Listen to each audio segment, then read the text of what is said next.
Hey, what's your deal this weekend? What are your plans? Do you have anything festive for tomorrow or Mother's Day Sunday? Anything? Anything on the plan? Anything on the agenda? Mother's Day is a weird day for a guy like me. Why is Mother's Day a weird day for a guy like you? Well, it's just a different day because Right. I have to make sure my bratty kids get my old lady something, and then I got to do something for her as well. You have to make sure your bratty kids get something for Mother's Day. Because you can't not get something. Like Father's Day, if I get something great, if not, that's cool too. For the longest time, I'm trying to think at what age, probably 5, 6, probably through 11, 12, I had to bring the kids to Pier 1 Imports. I wish it was that easy. Right at the corner of West Shore and Kennedy Boulevard in South Tampa. You know, in the Panera, PetSmart, shopping center over there. There used to be a Pier 1 Imports where the pet. I think it's the PetSmart. So is it PetSmart? What is the other Petco? Petco, Yeah, I think it's PetSmart. Pet something. I confused the two. All right, I know their marketing departments don't want to hear that, but there used to be a Pier 1 Imports. I remember that, yeah. And I don't know what it was. The kids, I think they panicked. It was like one Sunday morning, when they were old enough to be like cognizant of Mother's Day. The kids got all panicky. Oh, it's Mother's Day. I think it was Chloe because, Chloe's 3 years older than Julian. And I guess Chloe was maybe 6 or 7. So Julian might have been 4 or whatever, maybe 5.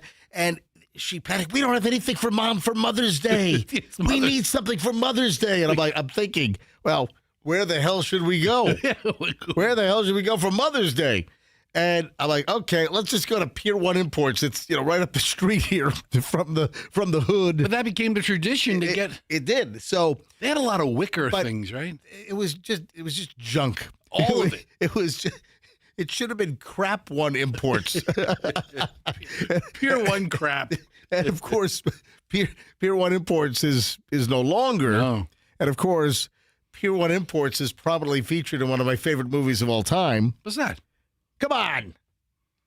Dude, really? It's okay. Is it in Goodfellas? No, because it's not in Blues Brothers, is it? Yes, it is. It's Blues Brothers. Absolutely is. It really? Yes. Was it in the mall? Duh. I don't know. I'm asking. Yeah, Pier 1 Imports was in the mall scene in the Blues Brothers, where there's lots of space in this mall. Oh, Pier 1 Imports. Disco pants and haircuts. This mall's got everything. I haven't seen Blues Brothers. The new Oldsmobiles are in early this year. I haven't seen Pier 1 Imports in 25 years. Oh, I'm sorry. Hold on. I haven't seen the Blues Brothers in 25 years. Yeah. And yet I feel like I relive it every week with you. Yeah, listen, I try to get a Blues Brothers reference in on every single show. I don't always succeed, but I just got the one in for today. Well, I did not know Pier 1 Imports were around in 19... Hey, I'm trying to find my dinger. Hang on. You don't have it? No, I got page 1. I had the wrong page up. Hang on. Here's my...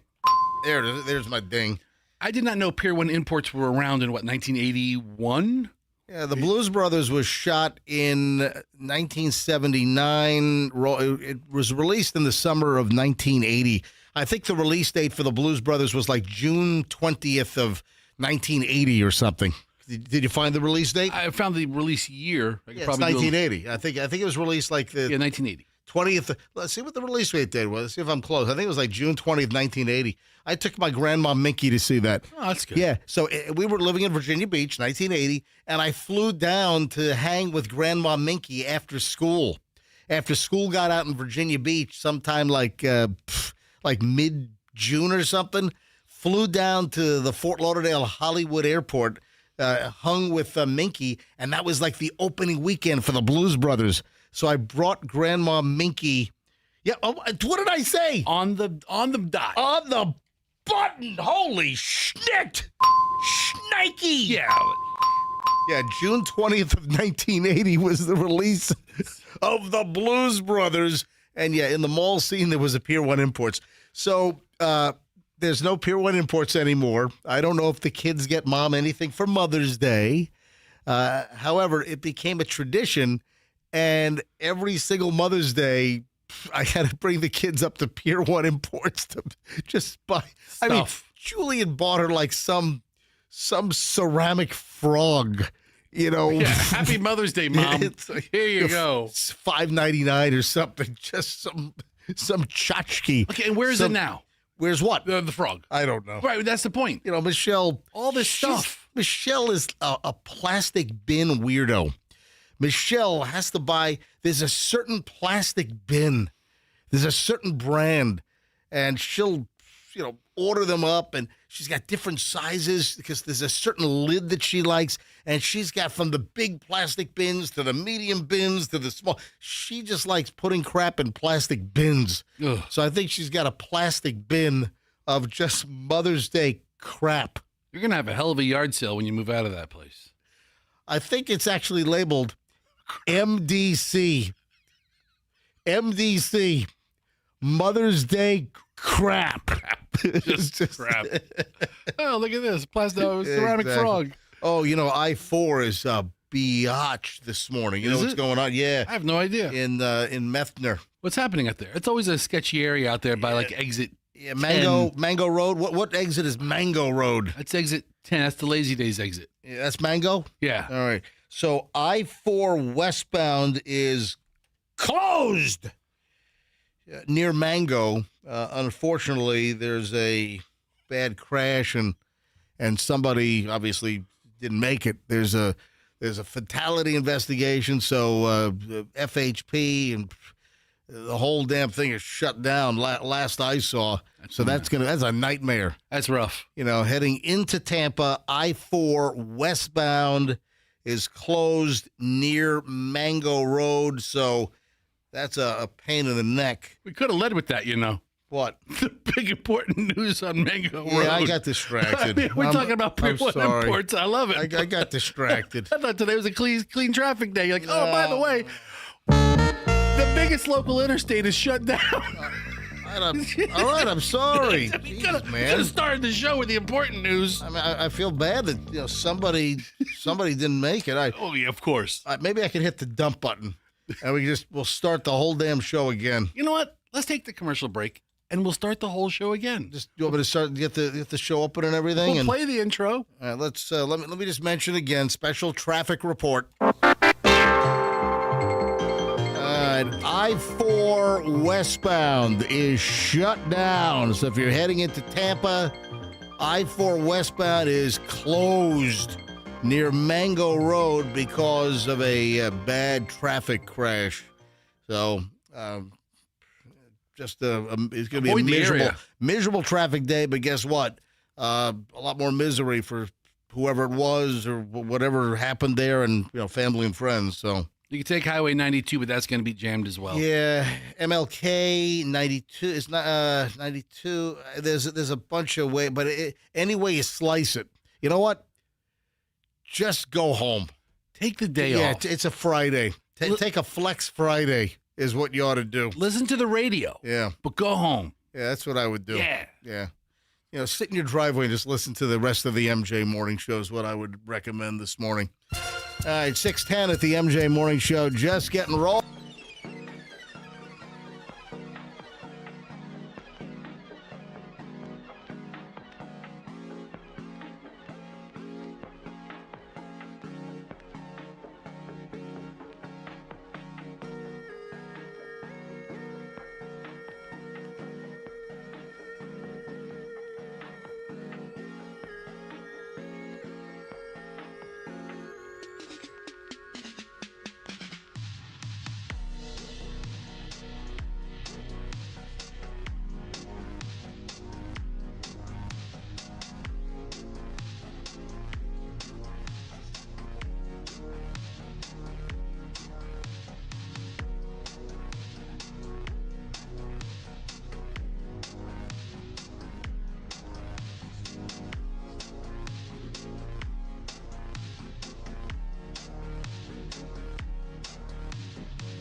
I'll be in New York helping Julie. You know what? I got to confess something.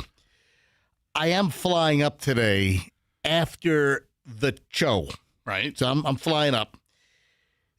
They're getting all of the work done, like all of the moving stuff, getting most of the crap out of Julian's dorm room. That's good for you. Yeah, they're getting most of it done today. Good. They're renting the U-Haul this morning, and they're moving Julian's crap from his NYU dorm into a storage locker. He already has like 2 storage lockers with all kinds of like film props and all kinds of crap. So they're getting the heavy lifting done today. So I'm flying up. I'm just going to be eating pizza. Yeah. I think all the work's going to be done. Sometimes I think they're more efficient without you there. Why am I even going? Yeah, seriously. Because I'm going to get pizza. That's it. It's- I mean, if you said, Michelle, I'll see you on Monday, or whatever, you'd be the same amount of work's getting done. Oh, man. You know what? Good for you. I guess, bro-in-law is, they're going to be at my house this weekend because he's going to be doing my garage doors. He's a painter. Oh, Yeah. Remember the Michelle's sister? Mandy. And, like, her common law? Yeah. So, I mean, what do I call him? Like, bro-in-law? I don't know. Common law. Common law-in-law. That's what It's like a common law-in-law. that's exactly what it is. So he's going to be doing my garage doors this weekend because, they're wood and, every, like, 3 years they need to be sanded and then restained. Okay. Yeah. So, I don't want to deal with that hassle. So, yeah, it's a good thing.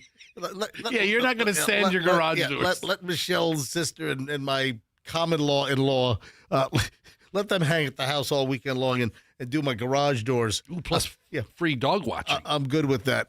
No, I got to put the dogs in the kennel. Okay. No. I can't. Yeah. Nah, that's too much. Are they going to, No, I'm putting the dogs in the kennel. No. they're going to sleep in the master bedroom? So no. You sure? No, but the guest bedroom. No, I'm gonna hook up surveillance. I'm about to say, you don't want your wanna common know- law feeling too comfortable. I want to know what's going on inside my house while I'm away. No, but here's the deal. I'm on a flight at like a little after 1 o'clock today, and I get into New York scheduled at 4. I'm going to miss everything, man. I'm going to miss and then once I get into the city, it's going to be probably after 5. It's dinner time. Yeah. Oh, I'm going right for it. I'm going to have the taxi take me right to pizza. Just tell them where you are. Meet me here. Yeah, just stop right here. And then I'm gonna hit like 3 pizza spots on the way. What are you going to do with that awesome Veterans Ford truck? You bringing it back today? No, I'm back Sunday morning. I don't know. No, I'm gonna be gone for a day. Okay. Yeah, I'm asking. yeah. The Veterans Ford. I've got another great Veterans Ford pickup truck. It's awesome. Dude, I'm gone for a day and a half or 2 days. I mean, it's, Okay. yeah. I have the Veterans Ford truck while we're actually on the air. I know. So I can talk about the new Veterans Ford pickup truck that I'm driving. I get the logic, Yeah. but it's in your... All right, so I don't know what's the matter with me. I don't know what's wrong. So I should have started the show with the I-4 mess, and it took me, about 6 or 7 minutes to get into it. No, look, dude, I had it written down. Look, it's on my Post-it. I see that. I mean, I have a Post-it in green Sharpie, and I had it ready to go. I meant to open the show at 6 o'clock. I was, oh, man, I-4 a mess, but I got distracted with Pier 1 Imports and Mother's Day. And guess what? What? I got distracted even more, and I didn't even get into the Mother's Day thing that I wanted to talk about. I opened the conversation with, hey, any big Mother's Day plans this weekend? Because I actually had an event for you to go to. Oh, really? Yeah, tomorrow and Sunday. It's, I think, the first ever Tampa Bay Bacon Festival. All right, I'm listening. I know you are. At Derby Lane. I got to look this up. Yeah, dude, I'm up. This is I believe it's this weekend. Tampa Bay. The Tampa Bay Bacon Festival will make its debut on Saturday and Sunday, May 9th and 10th at Derby Lane, St. Pete. I mean, right across the street from us. How have they not contacted us to be like, guest bacon judges? Bacon! I'm not going to be here. Unfortunately. Yeah, I'll you know what? I'll get a sausage slice of pizza up in New York. So it's going to take place from noon to 6 p.m. tomorrow, Saturday, Mother's Day, Sunday, from noon to 6. Each day, the 2-day outdoor festival brings together food vendors, craft beverages, and live entertainment for the weekend. and all forms of bacon. How many forms are there? Well, I guess Bacon bits? we got bacon bits, fried bacon, steamed bacon, microwave bacon. We got chocolate-covered bacon. I mean, I guess there are a couple of varieties. We got dog treat bacon that's not called bacon. It's called bacon. Bacon. You know, the bacon strips. All right, so I'm looking at this. You get tickets are free for general entry. Yeah, You must RSVP. what is that? Tickets are free, but you got to RSVP. Yes. All right, well, okay. Oh, great. All right. No real accountability there. What'd you search? Just Tampa Bay Bacon Festival? Yeah, I typed it into the Google, and the first thing that popped up is their webpage. This Saturday and Sunday, May 9th and 10th. Dude, bring the family to, hey, Allison, we're going to the Tampa Bay Bacon Festival. Happy Mother's Day. So I kind of, went off track. I mean, first thing this morning, I should have talked about I-4 being closed. I-4 westbound is closed right near Mango because of a terrible accident. I mean, closed. That's a pain in the ass. Yeah. And so I should have mentioned that. And then I was asking you, hey, what's going on for Mother's Day? And then I was going to segue into, hey, I've got a great thing for you. It's the Tampa Bay Bacon Festival. We could have had somebody on. Could have helped promote the event a little bit. All right. Yeah, you know what? I'm sure it's going to be a great time. Did you know Derby Lane?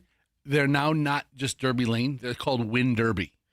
I didn't know that. They changed their name to Win Derby. Because don't they have a poker room or something? Yeah, they have a great poker room. Okay, so I don't play poker. And this is a confession. I don't even know how to play poker. I have never played poker in my life. Oh, you'd be the worst poker player. I mean, I'm a craps player. I mean, I love craps. But clearly, I'm not a degenerate gambler. I don't have a gambling problem. I don't have to call 888-ADMIT-IT. Is that the phone number? Is that the drinking one or the gambling one? I don't know. It's one of them. So I clearly don't have a gambling problem because I love craps. I mean, I'm a craps fanatic. But I don't think I've played craps since I took Chloe to Milwaukee, Wisconsin.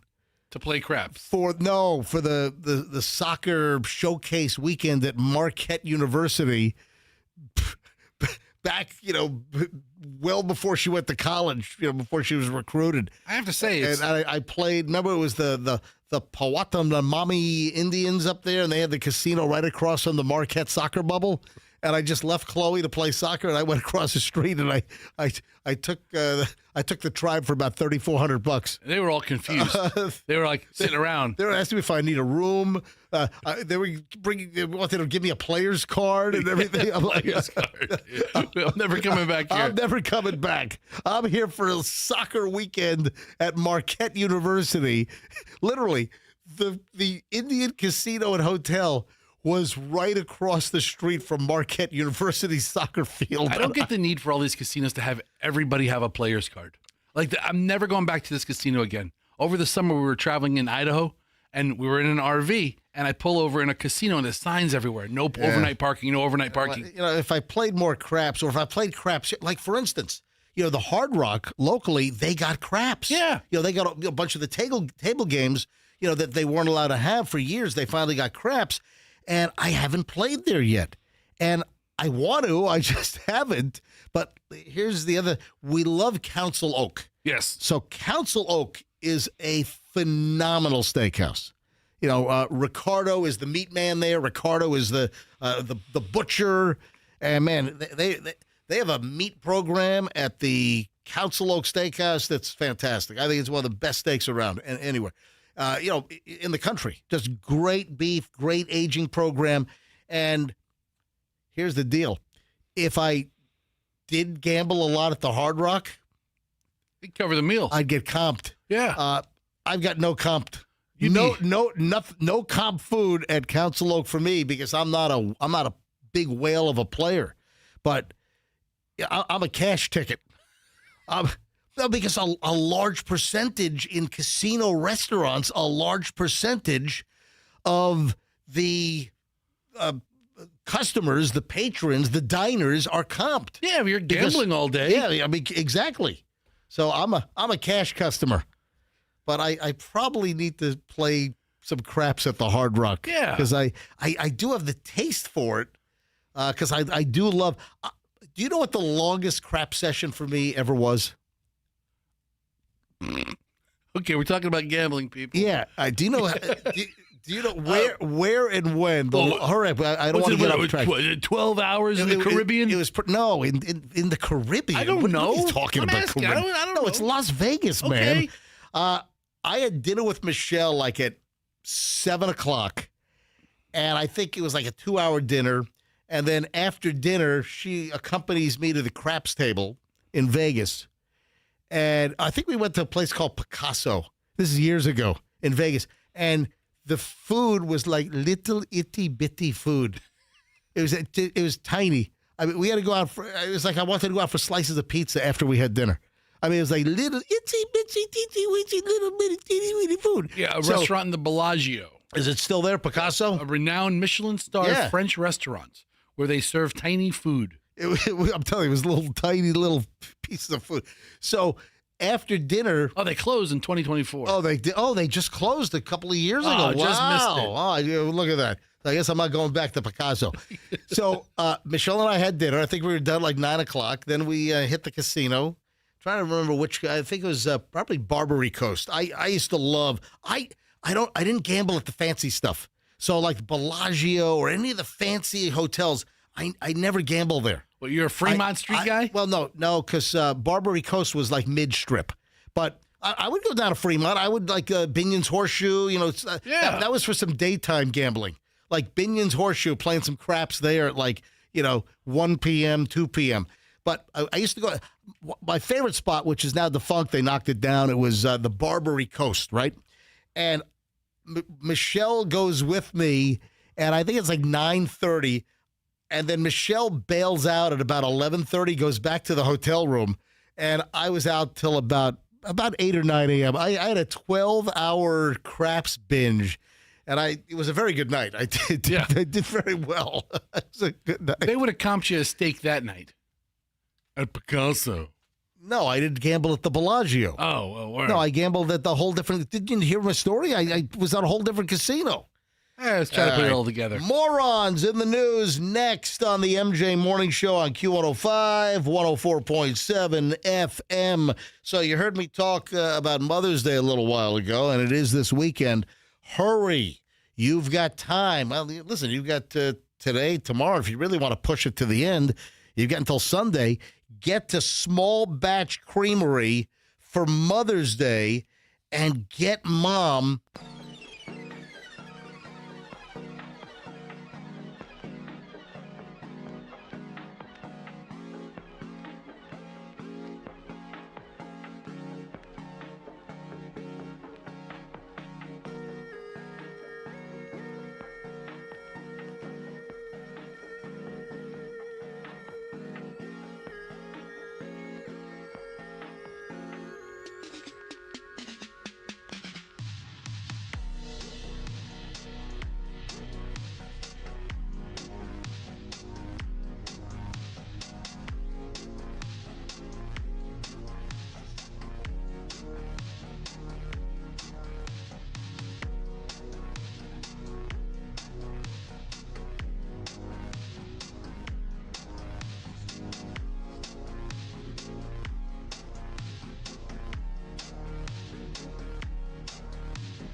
Morning show. The morons are on. MJ Fester today. And Fester just told me a story. We got to call Hadley at 7:30 just before school drop-off here on this Friday. Little situation at the house last night. Yeah. It's my own fault. Ooh, that's rough. Oh man, she might need to bleach her eyes. This is the kind of thing the kids go to therapy for years later. Oh yeah. All right. Maybe So right now. what is the situation? We'll tell you what the situation is 45 minutes from now, around 7:30, somewhere in that vicinity. And that's the time that we launch over an hour and 20 minutes of nonstop MJ. So how about that? All right, got some interesting morons. Listen to this. DJ no longer employed by Kiss FM after being charged in child pornography case. What's the deal with radio folks and kiddie porn and Well, hold on. Don't cast such a broad net. And predatory behavior. What's going on with radio DJs or radio employees? So listen, don't lump us in that. You're like, what's going on with the radio employees? Nothing. There's just I know of a couple. I mean, listen, nothing to do obviously with this station. Thank goodness. Daniel Lyburn. It's the Daniel Lyburn Show. Yeah, hey, out of Green Bay, Wisconsin. This is DJ Daniel Lyburn. Yeah, Kiss FM, Green Bay, Wisconsin. All right, we're lighting up the phone lines. 12-year-olds only. A northeast Wisconsin radio personality is facing child pornography and drug charges. 39-year-old Daniel Lyburn, whose on-air name on 95.9 Kiss FM was Dan Brown. Isn't that the guy that wrote those books? Yeah, like the Da Vinci Code? Yeah, that guy. Yeah. Isn't that Dan Brown? That's not the same Dan Brown. He was charged with 1 count of possession of child pornography, 6 drug-related counts. My God. A spokesperson for the owner of Kiss FM told Fox 11 up in Wisconsin that Lyburn is no longer employed by the company. Yeah, good move. Yeah, I'm known as Dan Brown, man, rockin'. He was shocked. He was like, "You're going to fire downtown Dan Brown?" Downtown Danny Brown, yeah. What a creep. Yeah, he also worked at some nightclub, and I don't know. Anyway, he's no longer employed at the nightclub, and he's no longer employed at Kiss FM in Wisconsin. He just got arrested for this, right? There's no it's recent. Yeah. No trial or anything yet? No, not yet. Yeah, put this guy in a nice Wisconsin jail. See what happens. Hey, stealing pills from a drop-off location is no way to go through life. Deputy Sheriff. My God. I was thinking, who has access to the drop-off location? The deputy. Well, let me give you the details. The deputy's been charged with stealing pills from a drop-off. This is according to the Sumter County Sheriff's Office. You know, Sumter County, just up the street here, a little north of the Tampa Bay area. Dennis Leon Turner facing multiple drug and theft charges following his arrest. Yeah, there was a big investigation by the Special Investigations Squad. That's the SIS Special Investigation Squad at the Sumter County Sheriff's Office. There was a suspicion that pills were disappearing from a pill drop box at the sheriff's annex. The contents of the pill drop box, which is regularly used by the community to safely get rid of unwanted medications. I tell you don't want that stuff sitting around your house. If you have kids or young people or people with addiction issues, you want to get rid of that stuff when you're done. They thought that pills were disappearing out of the pill drop-off box. Listen, you get hurt.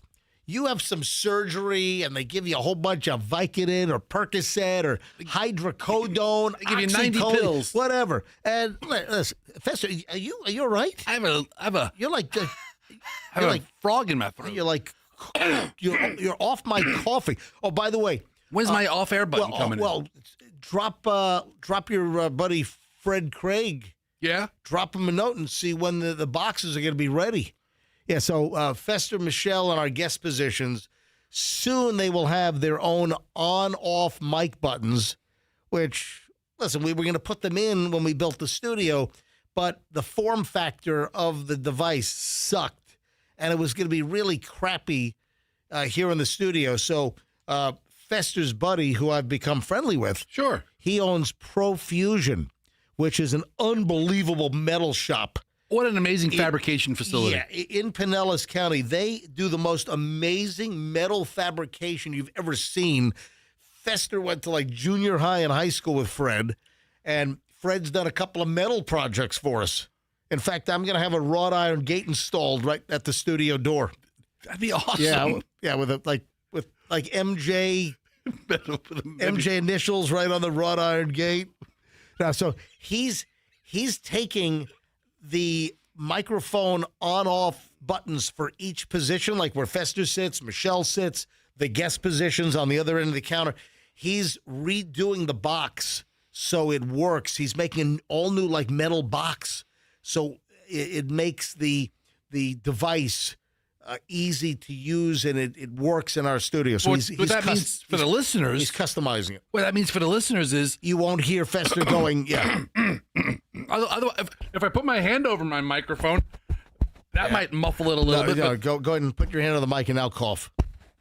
Yeah, it's real muffled. Oh, okay. I don't know. Real muffled. I don't know until I do it. Yeah. So coming soon, Fester will be able to mute his own mic when he has to cough. Very exciting. All right, so back to the pill. How did I get distracted from Pill Man? Because I was hacking off to the side. Oh, that's why.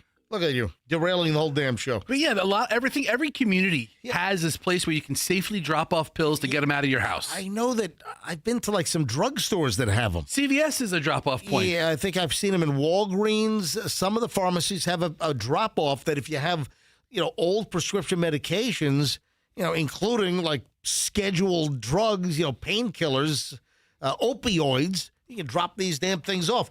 So I guess they suspected that pills were going missing from the sheriff's annex up in Sumter County. They set up a surveillance camera at the pillbox. And the deputy, Deputy Dennis Leon Turner, could be seen on camera entering the building using a key to unlock the pill drop box. He removed pills, including oxycodone. Oh, come on. And put the pills in his pocket. Part of his actual uniform. Yes, that's the way it works. This is from the Village's News, by the way. The previous inventory indicated the number and type of pills that were taken. He was, he's not working there anymore. I guess he's been put on leave. He was working in the Sheriff's Office Community Relations Department.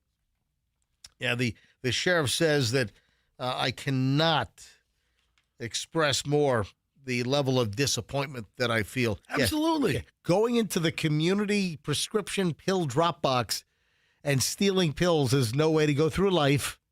Deputy. Seriously, man. Oh, man. Listen, I'm thinking he must have an issue. I mean, that's what one could surmise here, correct? Does he get rehab or does he get like a jail sentence? I think, well, first of all, he'll lose his job, and we'll monitor that story. I mean, how long do you think he can get away with that? I mean, once it's at the sheriff's annex, it's all been accounted for. Does this guy not realize they have that documentation for everything, like in the evidence room? But no, this was a pill box. Yeah, but so I don't know if it was. No, like, let's say the CVS's and the Walgreens collect the stuff. No, you drop the stuff off. It was in the pill box. I don't think it was inventoried yet. I think they suspected that stuff was going missing. That's why, because you stop by the sheriff's office annex or a CVS or a Walgreens, you're just dropping it in the box. So he was just taking it out of the box. This is before it was inventoried or before it was sent off for destruction. All right. Whatever. No, so it wasn't like he was ripping stuff off out of the evidence room. This was a drop box where I don't think they knew what was in there. They just suspected that something was going on, stuff was missing, and then they set up a camera, and then they caught him taking pills out. That's how that transpired. Unacceptable. 100%. 105%. I've never used one of those. I just flush pills down the toilet. Yeah. I'm kidding. You're not supposed to do that because then you get all kinds of crap in the water supply, right? So Allison had some leftover pills one time, and she was looking online for like a zoo that would use a zoo. Yeah, she thought she heard about a zoo that would needs pain pills for animals. Yeah, what? When animals have surgery. Oh, get out of here! And she didn't find one, but she was looking for one. Where the hell did she hear that zoos wanted people's old pain pills for animal surgery? Maybe on Instagram or something. But you don't think like that chimp place out in Wauchula, they do chimp surgery? They have Yes, to, Bubbles had his hemorrhoid surgery and needs some hemorrhoid pain medication. oh my God. Yeah, drop your oxycodone off at the chimp ranch in Wauchula. What if Bubbles became an addict because I drop off pills for his surgery? All right, 6:54 at the MJ Morning Show. When we get back, 7 o'clock hour is on. Oh, man, kid's birthday dinner ruined. Why? We'll tell you next. And, we have an update. You know the crazy lady that was driving down the sidewalk trying to mow over the kid on the motorbike? Yeah, we've got an update on her. Hold on. Back in a second, folks. It's the MJ Morning Show here on Q105, 104.7 FM. Your new vehicle could be a Genesis, not just any Genesis, a Genesis of Tampa Genesis. This is the Genesis of an automotive love story at Genesis of Tampa. It all starts with the fact that now Tampa, Hillsborough County, you have a Genesis dealer. It was hard to believe that if you were in Hillsborough, Tampa, if you wanted a Genesis, you had to go to a different county. There was no Genesis deal. That all changed last summer. Around August 1, Genesis of Tampa opened up. A phenomenal operation. And people love Genesis vehicles. People that buy Genesis, they keep buying or leasing over and over again because they love the cars. They look great. They're safe vehicles. They're engineered, feature-packed. Go test drive a Genesis, a car, a Genesis SUV at Genesis of Tampa. Always great deals, and they're always doing something great for the community. For instance, right now it is First Responder Appreciation Month. Portion of every vehicle purchase supports local heroes. So if you're a first responder, you get $100 off for every year of service up to 10 years on your vehicle. And if you're not a first responder, just go to Genesis of Tampa, wear red, white, or blue, and just receive $500 off your purchase just like that. And they'll even make a donation to your local law enforcement. Genesis of Tampa at 275 in Bears. And tell them that MJ sent you. Simple as that. Hey, Plan B Air Conditioning was the air conditioning company that I recommended. Not anymore. Don't use Plan B anymore. Well, they don't exist. They canceled the name. Plan B Air Conditioning has now been turned into Air Rescue.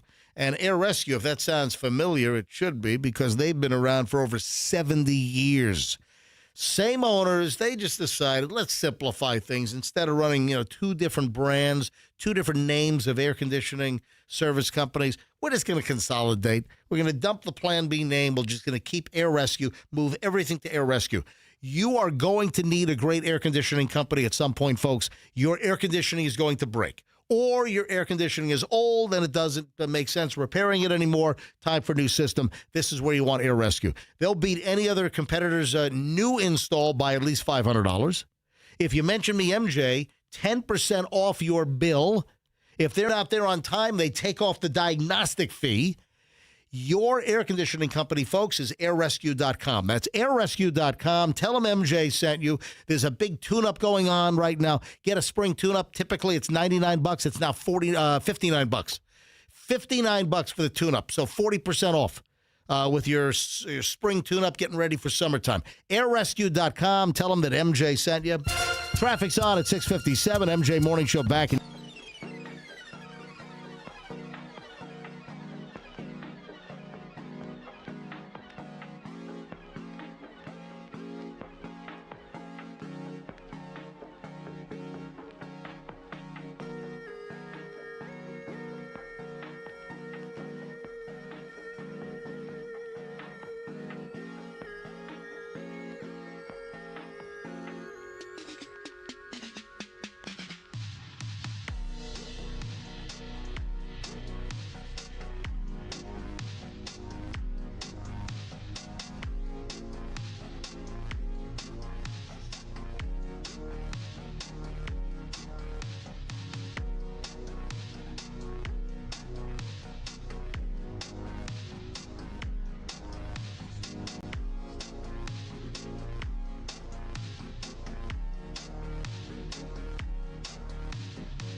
This is weird. What is it?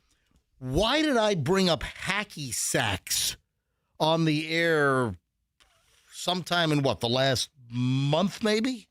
Do you remember why? No. You remember we talked about hacky sacks on the show in the last month or so? I remember we brought it up and how it was that little beanbag game that kind of came and went. And, Yeah. and we even looked it up and said how it has this whole subculture lifestyle and still kind of exists in some hipster circles. But I don't remember why we talked about it. You're not going to believe this. I stumbled across an item last night from goodhousekeeping.com. Oh, I didn't know you subscribed. I don't. It just popped up in my feed or whatever. Goodhousekeeping.com. By the way, the MJ Morning Show has the Good Housekeeping seal of approval. Yeah. Do they still do that? Yeah, they gave us the golden broom this year. So I find this story on this website on goodhousekeeping.com. I don't even know if they do the magazine anymore. And the story is why hacky sacks are suddenly everywhere again. What? Where are you looking? I don't know. I don't know if I've seen hacky sacks all over the place.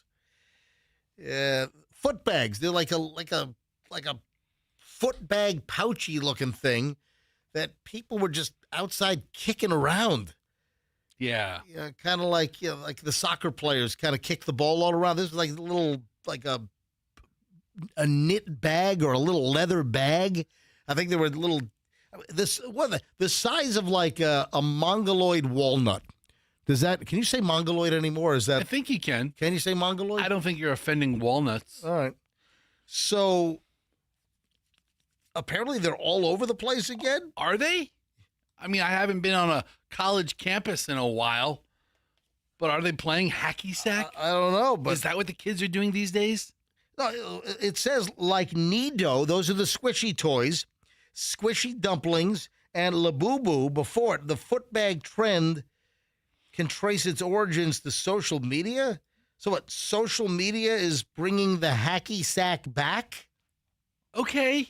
I mean, I haven't seen anything in my feed pop up of like people with really, hey, everybody, we're going to play some hacky sack right now. TikTok searches for hacky sack have seen an increase of more than 600%.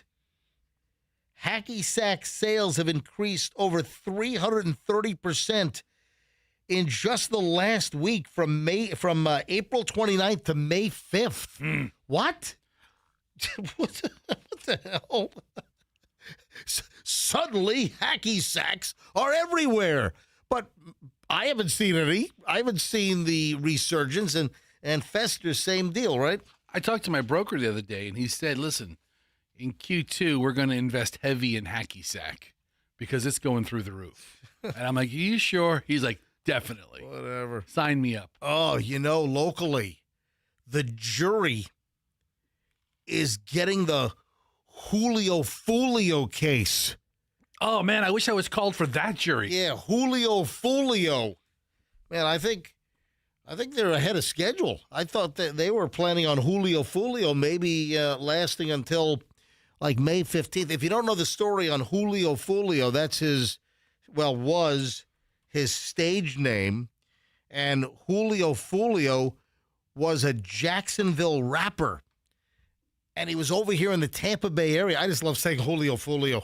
I mean, I got to be honest. Would I be doing this story if his name was, not Julio Folio? he had the best rap name ever. Oh, Julio Folio.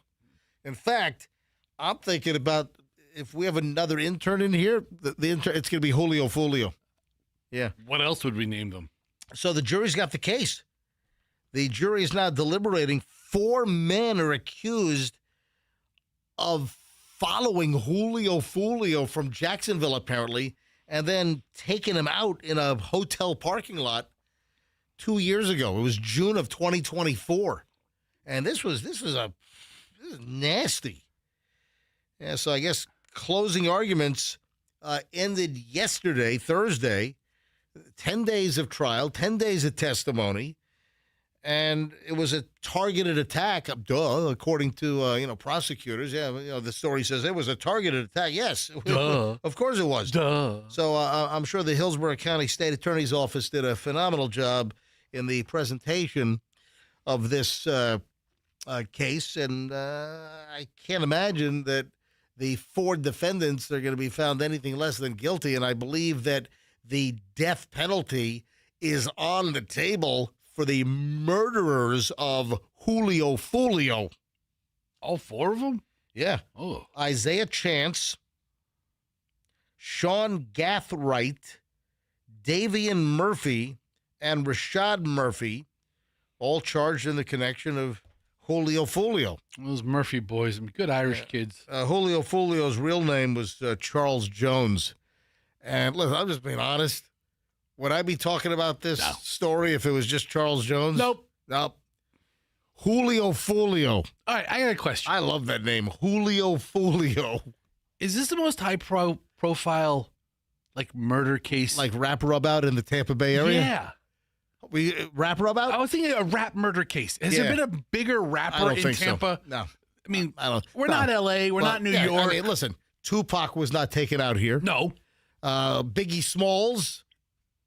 Not here. Not here. He was in New York, one was in Vegas? What was in LA? Who was taken out in Vegas after the boxing match? So you got the LA, I've lost track of this. But now Tampa is on the map with rap rub-outs with the Julio Folio case. We are on the rap rub-out map. All right, so help me out here. Tupac was Vegas, and Notorious B.I.G. was on Wilshire Boulevard. That's Wilshire. And I don't live there. And Fairfax Avenue in L.A. Oh, man, I know exactly where that was. That's right down the road from the farmer's market in the old CBS Television City, where, guess what? What? You waited in line and got on. The Price is Right. Oh, you didn't get on the show, but I was in the audience. Fester was in the audience on his honeymoon. Dude. Right? Fester's honeymoon encompassed him waiting in line with his new bride to get into The Price is Right. Those were back in the Bob Barker days, right? Yeah. Bob Barker, Rod Roddy days. Dude, that would have been great. The golden age. Oh, and the story on The Price is Right. You thought, didn't you have T-shirts? We had honeymoon in Hollywood T-shirts made up. Oh, yeah. We both matched. Wait, what was the story? You thought for sure that you were going to get picked, but then the line scanners looking for contestants. What happens is you get into the line for the prices, and this is how it was maybe 20-some-odd years ago.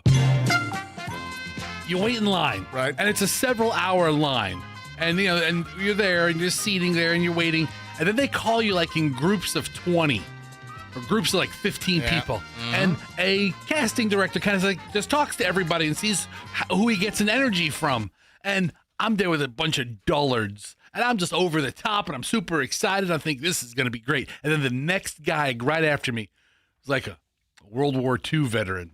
And he's like, oh, yeah. And the guy was older at that point. I remember you told the story that the World War II veteran, he snaked you. He got me. So if you weren't right near the World War II veteran, you probably would have been picked. I mean, I would have picked the World War II veteran over me. Fester, come on down! Woo-hoo! Instead, you're the first 4 contestants on The Price is Right. Instead, they picked this guy who at the time was probably 80-something. And he's kind of mumbly and shaky, and I had to sit next to him because you kind of walk into the theater. Did you see him on stage?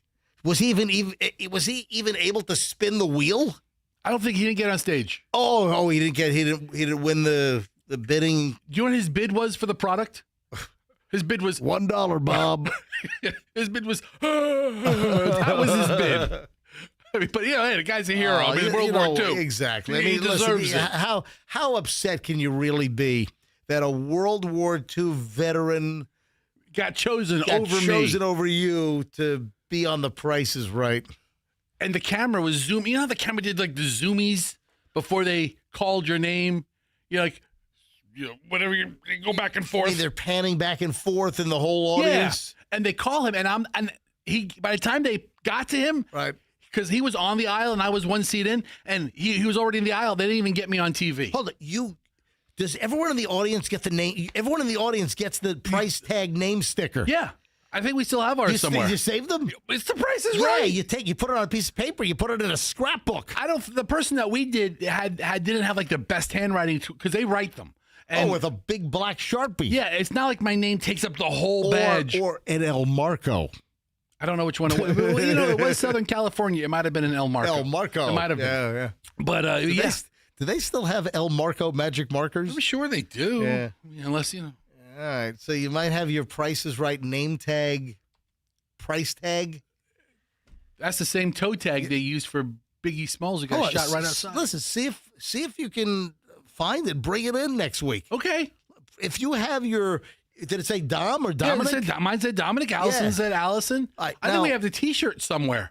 It was like a Pick Us. We're on our honeymoon T-shirt. well, we're in. We didn't know we were going to Price is Right until we got to Hollywood, and then we have to make T-shirts. So like I'm spending like Married Day 5 at like some sketchy T-shirt maker on like La Segunda Boulevard, getting a T-shirt pressed. It said honeymoon in Hollywood. Yeah. I haven't worn that thing since then. I'll wear it next week. That's how you make money.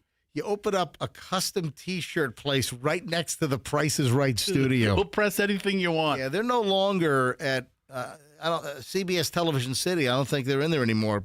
It's right next to the L.A. Farmers Market, right near Beverly Boulevard and Wilshire and Fairfax. That's the area in 90036. That was my zip code also. Do you know when I lived in Hollywood? Do you know what day? What?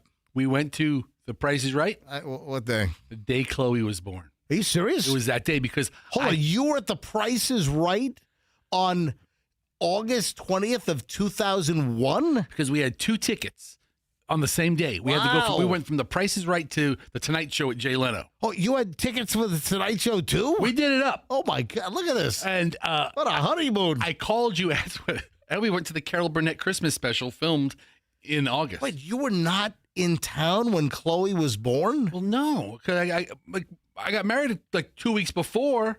But who did the show? Because I called into the show, didn't I? That was when we individuals took days off. So who was doing the show if I wasn't there? And I thought I called in. Hurricane probably was running the board.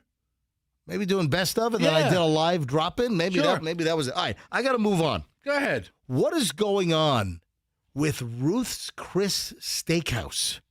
What do you mean? All right, I saw an item like a month ago or 2 months ago about this whole debate because Ruth's Chris Steakhouse, and I can't look this up. Is it the clothes you have to wear? The hat. Is it the hat? Yeah. Okay. So dress code, yes. Yes, dress. That's the word I'm looking for. There was an item like 2 months ago that I saw about, and it turned into an internet debate. I had it in the pile. I just didn't get to it. So I probably ended up just chucking it in the trash. But there was an item that I had in my prep pile about Ruth's Chris Steakhouse, and the debate online was that somebody went to Ruth's Chris Steakhouse and they had a hat on. They had a baseball cap. They had some kind of hat on, and they were dress coded at Ruth's Chris, and they were made to go to the bar. You want to wear the hat? You got to go to the bar and eat in the bar. We're not going to put you in the main dining room. Yes, you must leave our dining room at Ruth's Chris. So that turned into like this whole debate. And then I stumble across something else here. A family with plans to celebrate a birthday was barred from Ruth's Chris Steakhouse in the San Francisco Bay Area after they said the staff discriminated against them over the restaurant's dress code. So they posted a video up on social media. It's got like millions of views already. And they said that Ruth's Chris discriminates and chooses who and when they want to enforce the policy after her 13-year-old son and 6 other people were turned away due to an alleged dress code violation. They claimed the restaurant enforced its policy inconsistently, noting that her sister was turned away for wearing a tracksuit. I think track suits are pretty classy. I like a good track suit. I want to wear a Goodfellas gangster velour tracksuit. That's it. If Mr. Traficante Or- goes to yeah. Ruth's Chris and he's wearing like the velour, red tracksuit, they're gonna kick him out. Excuse me, sir. It'd be more like Donatello, but but seriously. Donatello wouldn't kick him out. I know the answer to that question. Absolutely I know not. the answer to that question. Absolutely not. But it's selectively enforced. But wait a minute. The what's his name from Jason Sudeikis? Yeah. A red Adidas tracksuit from like What Up With That, where he jumps out of the corner of the TV screen to do the the dancing. Yeah, the dancing in the red tracksuit. If I walked into Ruth's Chris Right. with a red tracksuit, they're gonna kick me out. Sir, you must leave the premises immediately. But Ruth's Chris Steakhouse, this is like the second dress code story that I've seen that's getting like national blow up attention. Well, then the thing that really ignited it was Chili's comes out, and they're like, "Hey, You wear whatever you want at wear Chili's. whatever you want. Everybody's welcome. Come as you are. Wear whatever you want. And I think that kind of goaded Ruth's Chris. I don't know, man. Now, I've seen a little bit of everything, and especially, here in Florida, when it comes to dressing up and going out to dinner, Florida tends to be a more casual T-shirt and shorts place. But I've been to some fancy restaurants. I've been to some decent spots locally where, someone's rolling in shorts and freaking flip-flops and a backward baseball cap. Yeah. If I were a restaurateur, if I owned an upper echelon, upscale restaurant, I'd want to enforce a certain dress policy, a dress code. Really? Yes, I would. Different I think you maintain a certain standard. different groups of people think dressing up sometimes includes a baseball cap. I get it. Do you remember we got dress coded? Where? Do you remember we got dress coded? At the Palm in Los Angeles. Yeah, speaking of Los Angeles and our trips out to LA, Yeah. we just land and MJ's like, we're going for steaks at the Palm. I'm like, this is Yeah, great. on Santa Monica. Yes. Are they still there? I hope they burn down. Me too. I hope. You know what? I wish hope him nothing but ill will. I hope it's a used needle-infested homeless encampment now. The Palm Restaurant in Los Angeles. We go to the Palm restaurant. Why'd we go to LA? Was that for the Something. Was that for Judge Joe Brown? I don't. Well, maybe. So we all Maybe it was. You were in the Hollywood Squares one year. Yeah. So the whole morning show, we flew out to LA. We landed LAX, and I said, "Hey, we're going for steaks." That's right. Hey, let's go to the Palm on Santa Monica Boulevard. See if it's still there. I'm just saying, and that's right. We show up, and they wouldn't let us in. They let us in, and we got to the table, and then somebody comes to the table and says, You'll have to leave. They said, all gentlemen must be wearing coats. And they bring out a coat for you. Right. And they bring out a coat for me that was like 6 sizes too small. Yeah, fat guy in a little coat. And you look at this guy, you're like, we're not wearing your used coats. That's right. So where did we end up going? I don't know. think we went to In-N-Out Burger or something. Something like that. We just left. We had a better time. Are they still around? Is the Palm still in L.A.? I don't see the Palm. It's the Palm Steakhouse. I don't know if I see it anymore. I don't. No. No. Well, the Palm. Yeah, the Palm, Los Angeles. Yeah, they're there, right there. I don't know. Is that the one location? No, that's downtown. Maybe they don't have the Santa Monica one anymore. I was also dress coded. I had to use one of the loner monkey suit jackets. Yeah. At the Brown Derby. At the restaurant in Denver. Michelle and I stayed at Brown's Palace and they had a fancy schmancy restaurant inside of Brown's Palace, a storied hotel in Unsinkable Molly Brown. Yeah, that's where it came from. From the Titanic, her family owned the what was the Brown's Palace. Okay. Yeah, the Unsinkable Molly Brown from Titanic. That's the same place. So I got dress coded there, and I had sir, old gentlemen must be wearing dinner coats. So they bring out the most ridiculous. I mean, the arms are like a foot too long on me. I'm like, I'm dangling the. You look like a clown. I was a total clown suit. Michelle's laughing at me the whole dinner. Did you keep the jacket? No, I walked out with it. No, This is a memento of our night. All right, when we get back, an hour and 20 minutes of nonstop MJ. Michelle's already barking at me this morning, so I guess she's up. We can probably call her. Oh, we got to call Hadley next, right? Yeah, we're going to give her a call in a little bit. Yes. This I don't know what this is yet. Fester says that we've got to call Hadley, his daughter, live on the air, that she was scarred. Is that it? Let's just take the temperature and see what's going down. Okay, a little situation at the house last night, and Yes. I got to find. I'm curious. I get to find out just like you next here on the MJ Morning Show on Q105, 104.7 FM. There is a dentist that we've been associated with on the MJ Morning Show for what, 25 years, a long time, and it's Dr. Childers. Dr. Childers did our Mangle Mouth Dental Reconstructive Contest. And we gave away, Fester, was it hundreds of thousands of dollars in free dental work? Yeah, we changed lives, man. Really, we seriously. did. I mean, people with just totally messed up. That's why we called it Mangle Mouth. And people sent in the pictures of their dental disasters, and then Dr. Childers fixed them. Well, guess what? Dr. Childers, he is now opening up dental centers around the Tampa Bay area. It's called KOVA, Kova. If you're looking for a great dentist, we love Dr. Childers. So Dr. Childers is open in Bradenton and Carrollwood, KOVA Dental, and coming soon to Plant City, Newport Richey, and St. Pete. KOVA, Kova, KovaDental.com for Dr. Childers. He's the best, unbelievable dentist. KovaDental.com, and tell him that MJ sent you. The folks at Banco want you to get in on this Mother's Day special quickly. Get a hold of Banco today if you're looking for a new garage door, because this is it. It ends today. It's the Mother's Day special. Save $250 off a double premium series or above garage door from Clopay.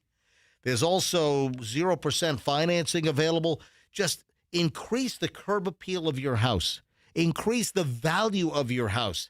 It is a known fact that the ROI, the return on investment on a new garage door, is multifold beyond what you pay for the door. It elevates your house. So get a brand new garage door, get the $250 off, get a hold of Banco, and get all the parameters. Rainy season should be here soon. Schedule a 10-point garage door inspection. If you need new seals around your garage door, they're 20% off right now.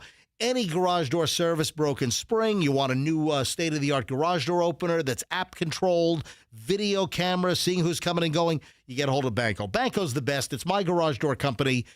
BancoDoors.com. Tell them that MJ sent you.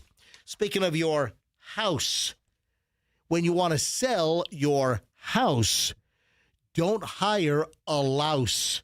You want to hire Mark Spain. You like that? That's good. Yes. Yeah. Let's have Mark use that in all the Yeah, branding. exactly. Mark Spain Real Estate. Hey, it's MJ, Mark Spain Real Estate. And listen, bottom line is, if you're selling your home, or if you know someone that's selling their home, how about getting a hassle-free, strong, all-cash offer for Mark Spain Real Estate? So Mark Spain Real Estate is the #1 most reviewed real estate company in the United States, over 13,000 five-star reviews. You can trust my friends at Mark Spain Real Estate to sell your home fast and for maximum moolah. People love them. How about Richard? Richard says, Mark Spain Real Estate performed a miracle for me. I was very pessimistic after another realtor failed to sell my home over a 6-month period, but Mark Spain Real Estate had an offer within a few days. Process could not have gone better. Sell your home with Mark Spain Real Estate. Get a guaranteed all-cash offer. Today, go to markspain.com. That's markspain.com, and start packing. Traffic's on. Here's Schreiner, MJ Morning Show. 1 hour, 20 minutes nonstop next.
Supposed to call Allison now because she's driving the kids to school, and we got to talk to Hadley. Yeah. Is that correct? Yeah. All right, let me. Can you give me, before I call, can you give me any hint as to the situation? You said something about she might be scarred for life. She might need kitty therapy. I don't know. I don't know that she's completely okay. I mean, I don't know if she's okay. All right, is she going to tell the story, or are you going to tell the story? Let her tell the story. I don't want to. All right, 813. I don't want to influence the answer. All right, here we go. There'll be plenty of time to comment on the answer after the fact. All right.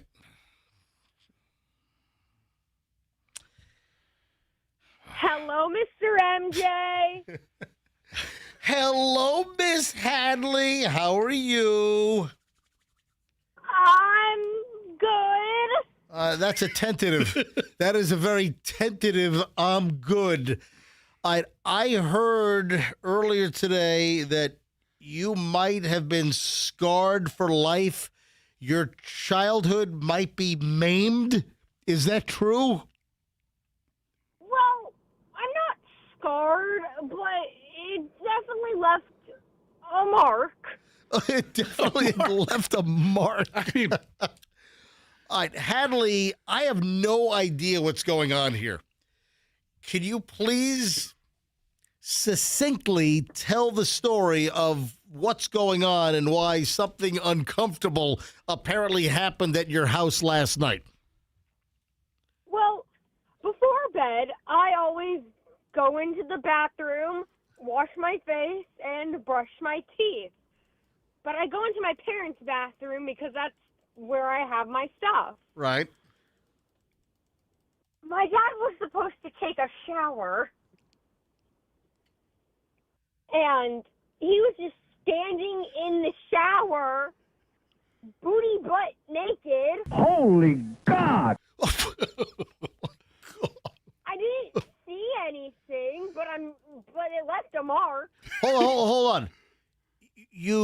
Had Did you say you didn't see anything, or you? What did you It was see? disturbing. What?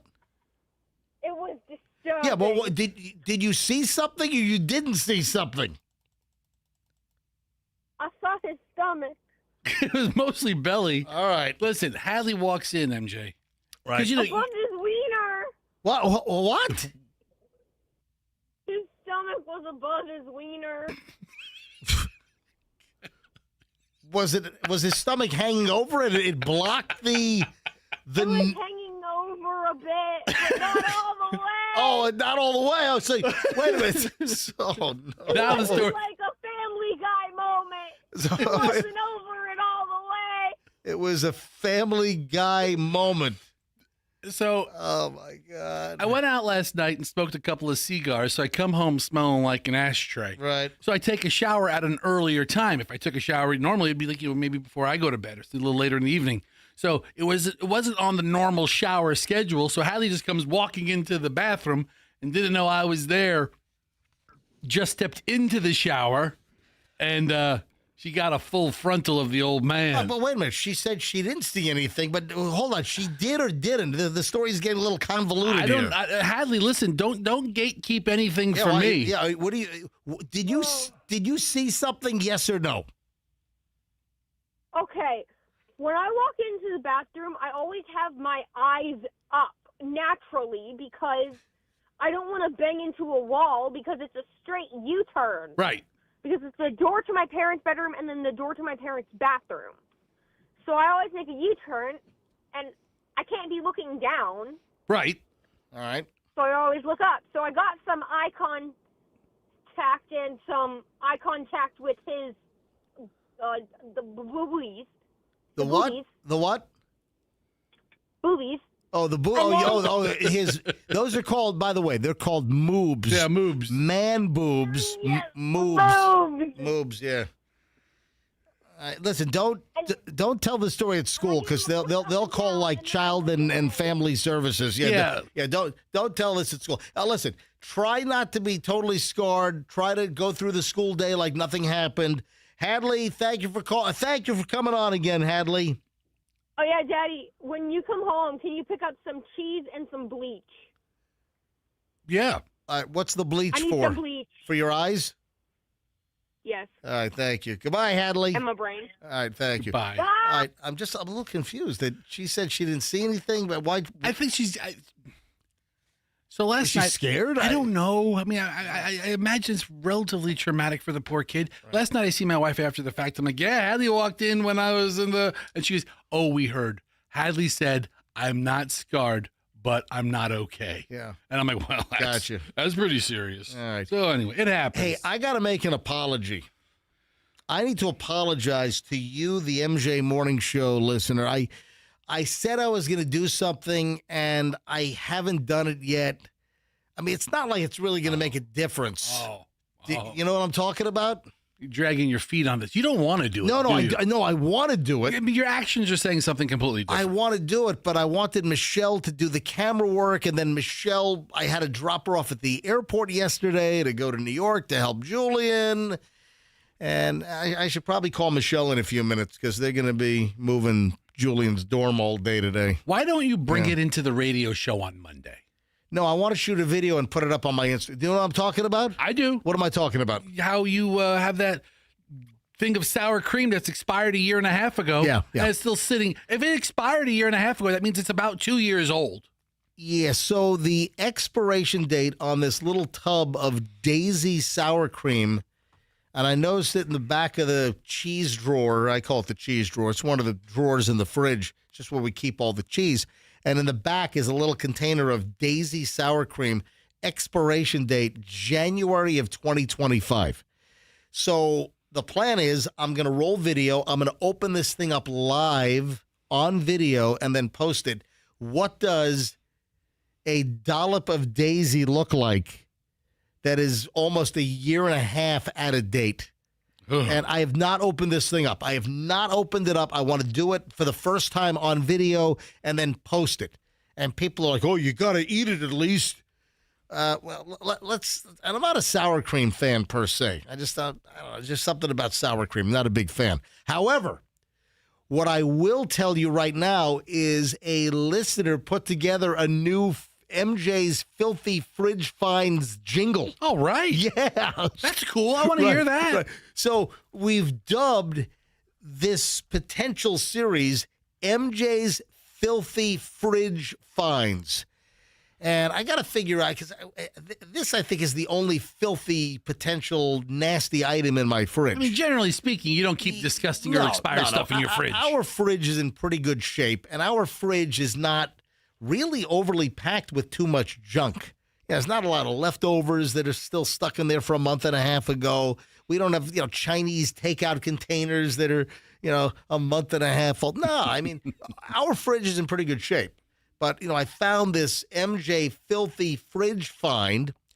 People are suggesting, hey, when I go to my parents' house, shoot filthy fridge finds at my parents' house. You could have a whole season of filthy fridge. Yeah. We talked about maybe listeners. Maybe they should call me up and I go to a listener's house and we go through their filthy fridge. Anyway, so a listener put a jingle together for me, and I like it for the new feature. And I'm going to do the video next week. I promise. Early next week, we're going to open up the dollop of Daisy, the Daisy sour cream from January of 2025. We're going to open it up. I will do the video early next week. And we have a jingle, folks. Oh, that smell. Can't you smell that smell? What's that smell coming from that fridge? Moldy cheese and mystery meats. Rotten leftovers from 2003. It's MJ's Filthy Fridge Finds. Oh, that smell. It's pretty good. That is really good. That's really rocky. It's rocky, right? It's like country rock. Yeah. It's yes. like rockabilly. Yes, I liked it. Listen, what was that? We heard the first one. Let's hear it again, and you tend to hear some additional things. Let's just listen one more time. Oh, that smell. Can't you smell that smell? What's that cheese and mystery meats. Rotten leftovers from 2003. It's MJ's filthy fridge finds. Oh, that smell.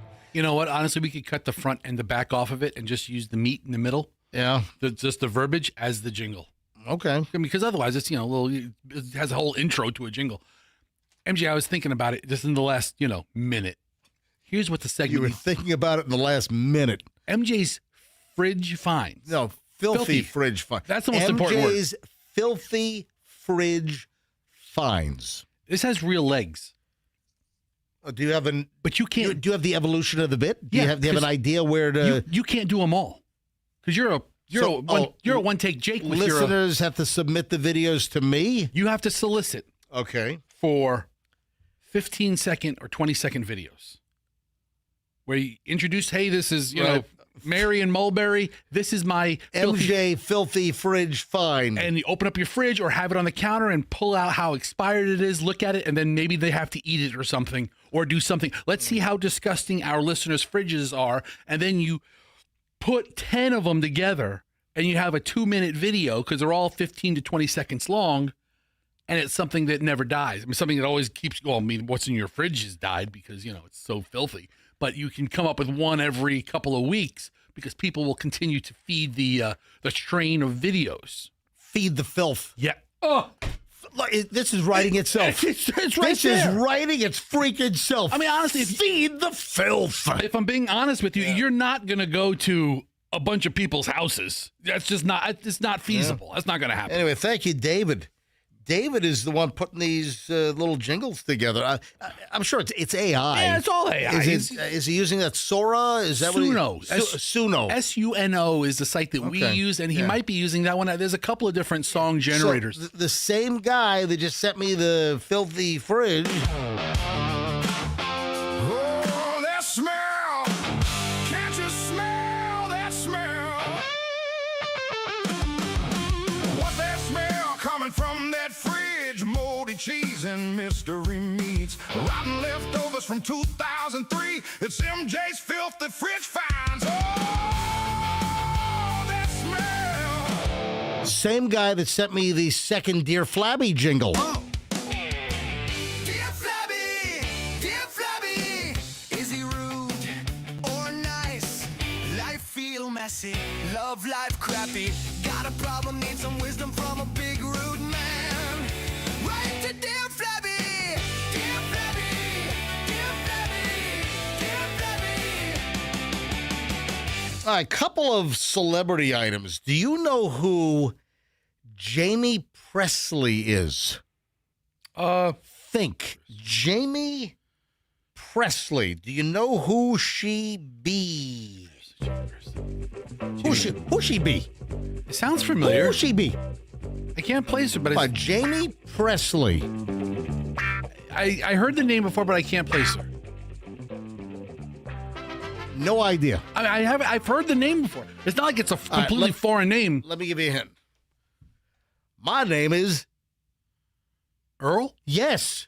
Is she the blonde? She's the hot blonde. Yeah, from, okay. From My Name is Earl. Yeah, okay. So Remember that old TV show, 20 years ago, maybe? that is why I've heard of the name, but I couldn't place her because she was on one show 20 years ago. Dude, I don't know what the hell she does now. I don't know if she ever had another acting job after My Name is Earl. Yeah, she's a beautiful woman. Oh, yeah. I mean, attractive, bubbly. You're not going to believe this. What? Guess what she's doing? Well, I know what she's doing now. I just don't know what she did from the end of My Name is Earl until I found this out yesterday. Is she on OnlyFans? Yes, dude, you just nailed it. All right. Yes.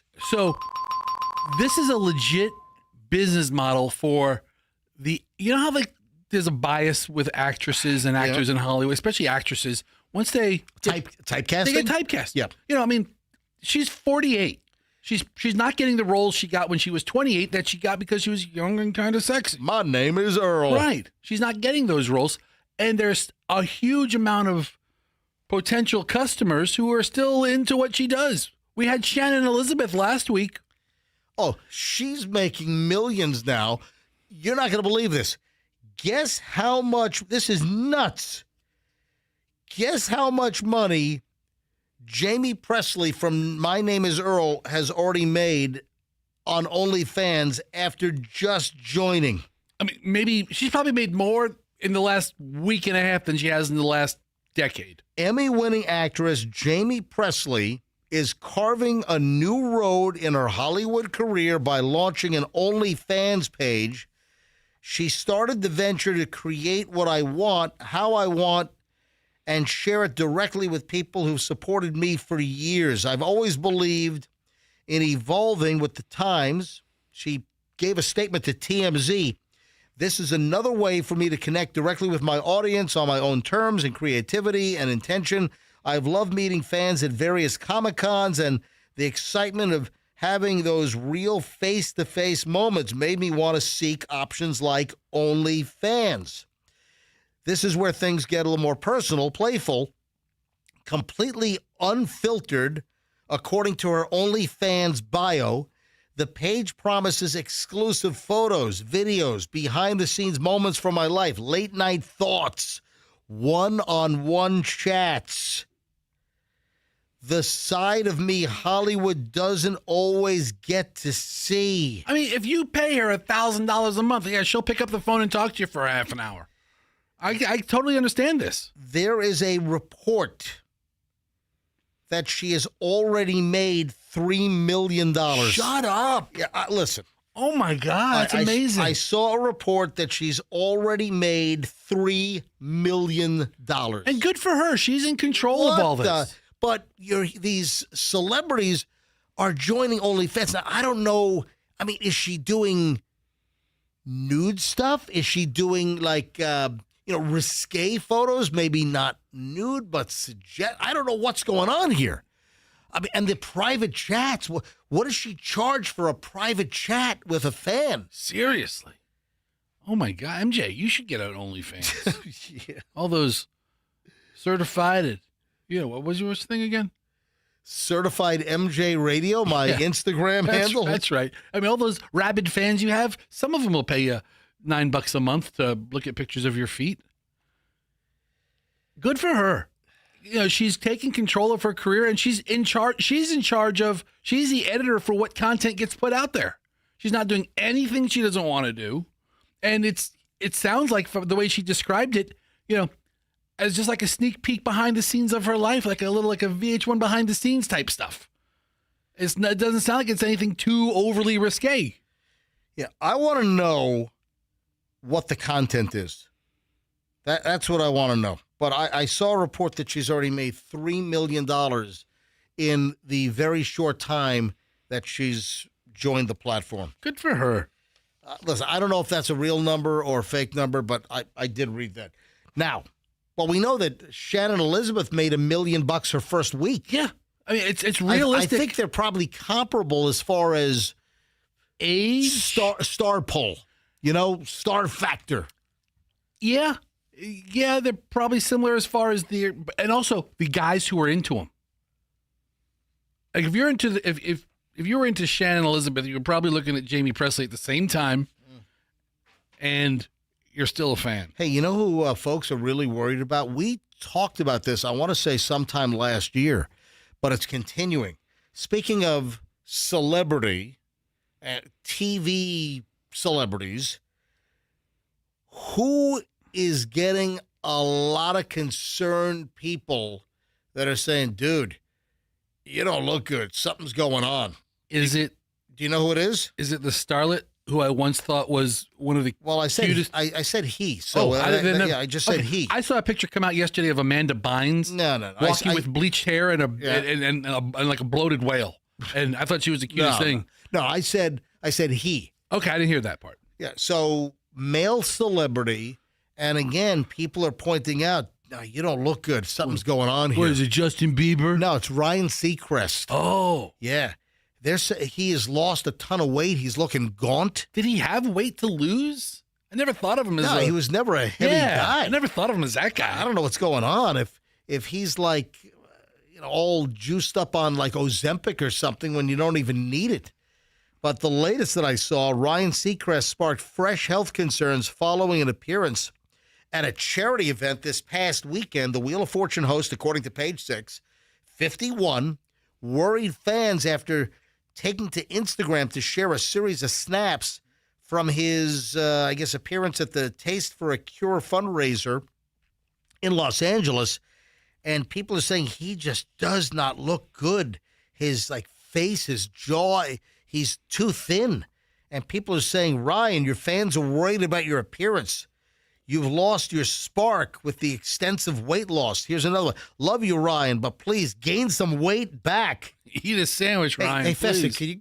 can you get a hold of him and give Ryan Seacrest some tips? Dude, you know this guy hires coaches. Weight gain tips from Festa. Oh, you typically hire a coach to help you lose weight. Hire me. To help you. I'll help you put on the weight. Exactly.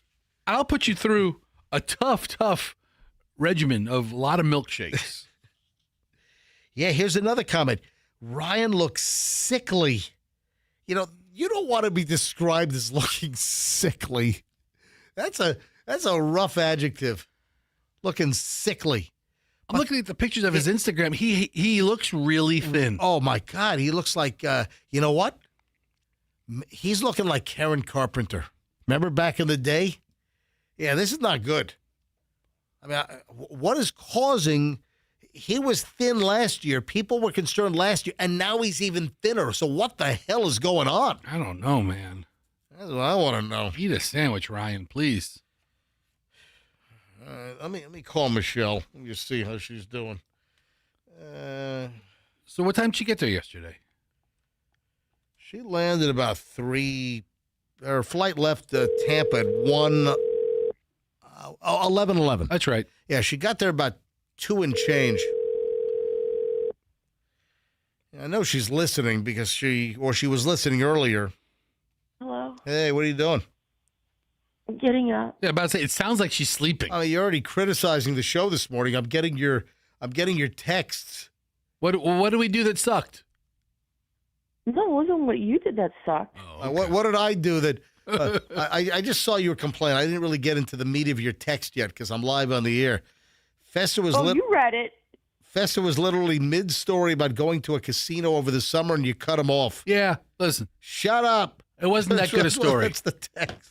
So in the 6 a.m. hour, sometimes MJ just needs a lot of runway to hear himself talk, and he settles down in the 7. What are you talking about? What? Yeah. I mean, we're talking about player cards in casinos, and I was going to bring up a story about how this casino made me be a player club member. And I had this whole story. Right. I kind of got the first sentence out, and then you just steamrolled over it and never went back to All it. right. Well, oh, so you okay. say that the 6 o'clock hour, I've got to get the Jimmy legs out? Is that it? Yeah. So the 6 o'clock, I got the Jimmy legs. It's like a kid that you just let run and play for a little while, And then they peter out. and they settle down. Oh, they settle down. They and now- wear. Oh, so you let me go wild at the 6 o'clock so that I wear myself out for the 7, 8, and 9. And notice how we're talking back and forth now. Oh, okay. Yeah, it's just the two of us in here. That's the way it goes. 6 o'clock hour, MJ's like a top. I let him spin wherever he lands. We'll pick it up again in the 7 and have a real show. All right. So Well, that's called get the wiggles out. Yeah, it's exactly what it get is. the wiggles out. I didn't even bring it up. Oh, hold on. What was it with the kids when they were younger? Wasn't there another term as well, or was it the wiggles? No, it's get the wiggles out. Maybe- Our friend took her son to the ballet, and she had him run up and down the aisle in the intermission to get the wiggles out. all So that he energy. went Hold on. to the second Whoa, whoa, whoa. part. Who the hell takes a young kid to the ballet? Satan. A boy. Oh, I'm not who, gonna name who the names. who the hell takes a boy to the ballet? How old was the kid when he was dragged to the ballet? Oh, probably like 4. Who the hell? Again, it gets worse. I was gonna think 6 or 8. Who the hell takes out this friend? Who takes a 4-year-old boy to a freaking ballet? Listen, What? they're dear friends of ours. Who and was we just it? Had dinner with. We just had dinner with them on Monday night. So Monday I'm not nights? gonna- Who'd you go to dinner with Monday night? Well, I know who it is. When Hold did on. you out him then? Yeah. They took him to the ballet at 4. What are they, nuts? Well, he was a pilot, so she was, alone with the kids on the weekends quite often, and she enjoys the ballet, and so she took the kids to the ballet, and then the Insane. son was probably about 4 or 5, and she said, she got reprimanded by the usher because she told her son, hey, just go run up and down the, aisle during the intermission. Ma'am, you can't let your kid run up and down the aisle here at the ballet. Oh, yes, I can. Was it locally, at the Straz Center or something? Yeah, something like that. All right, so you're in bed still? Yeah, I'm trying to get up. What time are you picking up the U-Haul? We're supposed to pick it up around 10. All right, so I love this. I'm flying up later today, and Yeah, we're going to be done. this is great. So all of the heavy lifting, all of the moving of the crap out of Julian's dorm room for the summer, he's wrapping up his junior year at NYU, and he starts his senior year, late August. And I love it. You guys are doing all the work today, and I just get to fly up for pizza. That's true. They really just need you to pay for all of this. I love it. That's true, too. I mean, they'll invite you up a little later, eat your pizza, make your silly video, whatever. Just pay for everything. All right, I got to run something by you, Michelle. You just have to be. You're just like an equipment mule as well. Oh, I'm okay. All right, I got to run something by you. Is Julian awake yet? He's in a shower. All right, I got to call Julian because I'm going to tell you what this is, and I got to get Julian's reaction because Julian hates this. Julian hates like woke and like namby-pamby stuff. I saw this last night that for the end of the semester heebie-jeebies or kids that are stressed out at the end of the semester, exams are coming up right now. Sure. At NYU, where Julian is up in Manhattan. What, do they have like a safe space room or something? Well, you're close. Okay. They've got cat therapy. What? Yeah. NYU has initiated or introduced certified therapy cats. There's NYU students that are plagued with end of semester anxieties get to snuggle with certified therapy cats. Look at these cute little kitties. Cuddle Why don't kittens. they just go down to like the Humane Society? I don't know. Well, they're not I certified. don't even think he knows. I don't even think he knows about this because he hasn't said anything. My God, I gotta call him up, and he's like, Yeah. I want video of Julian with a cuddle kitten, a therapy No, cat. I think he's allergic.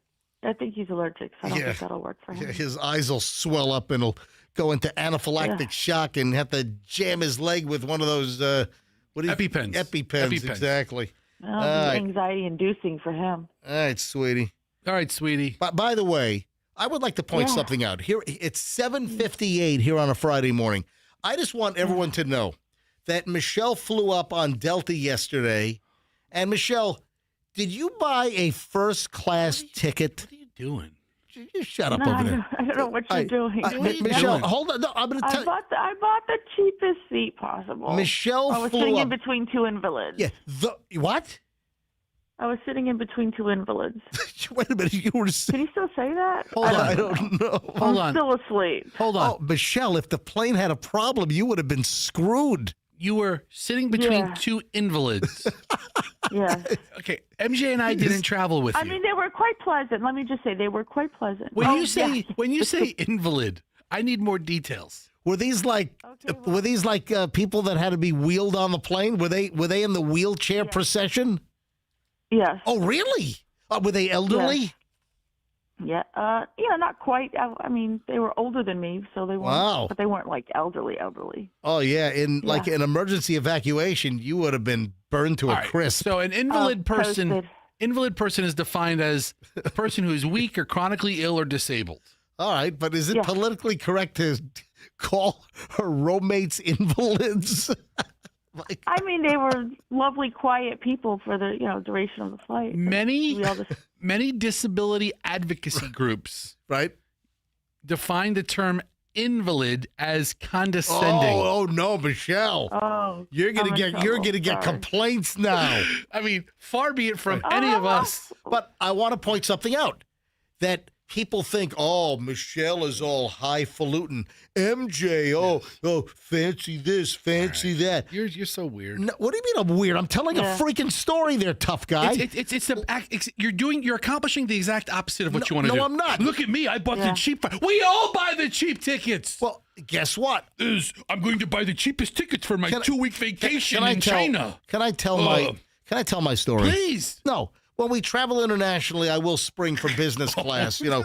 God. See, there you go. What are you doing? Or use mileage. What are you doing? Listen, I'm just saying that Michelle bought the cheapest seat up to New York, and guess what? Yes. I'm flying later today, and I bought the basic economy. I bought the cheap seat as well. No seat assignment. I did check in, though, and I got lucky. I got a nice window seat, so I'm not stuck in the middle like Michelle between two invalids, apparently. At best, you might get one invalid. Apologies if I've insulted somebody. Apologies to all offended. I'm just pointing out that both Michelle and I we bought the cheapest low fare on our respective flights. Okay. All right? Great. That's all those categories are just ridiculous now. And then you got to go and look and see. You know, like, it's basic can you even do a economy, carry-on? then regular economy, then economy plus. What does it all mean? I hate that. Just sell me the seat, man. Yeah. All right, I Michelle. have a little space in front of me. I have the space above me. I should get it no matter what, but whatever. Listen, I'm going to save money going into the city. I'm not going to get some fancy schmancy car service. Oh, people that think that I'm going to come down the escalator at JFK or at LaGuardia, rather. People think I'm going to come down the escalator and there's going to be a guy in a chauffeur suit holding up a sign. Who's thinking that? Yeah. None of our listeners are who's thinking that. Nobody. Nobody's thinking that. You live in this world of delusion.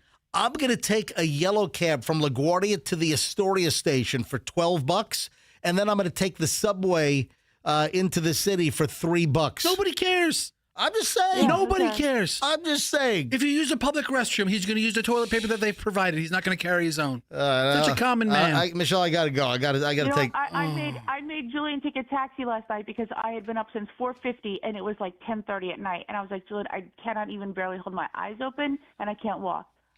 The luxury taxi, $10. Boom. Hold on. Did you say you couldn't walk? Yeah, like I was an invalid. Yeah. Up since 4:50 in the morning. Your day has come full like, circle. Dude, my legs, my eyes are not functioning. You just got to throw me in a cab. He was like, okay, Mom. All right. Well, I'll see you later this afternoon, okay? All right. Enjoy your pizza run before you even see us. Yeah, exactly. I'm going to have a pizza run before I even see you. You got my number. Yeah. Hey, do you mind if I go to Mono's first? You do whatever you want, buddy. Just don't bring Mono home to her. Mono's in Queens is so good. What a terrible name for a place. It's Manos. Right? It's not like mononucleosis. Yeah, let's name our place after the kissing disease. You know what? I might just take an Uber right from LaGuardia to Yeah. See, now you're changing your tune. Yeah, you know what? I'll spend the money for pizza. All right. All right. Goodbye, Michelle. Yeah. I'll see you later today. Bye. Bye. Hey, I want to take calls on something. I saw an item that most Americans would give up nearly their entire paycheck for peace of mind. What the hell does that mean? What? I'm sure peace of mind varies. Yeah, what does peace of mind mean? Well, I'm going to try to define it.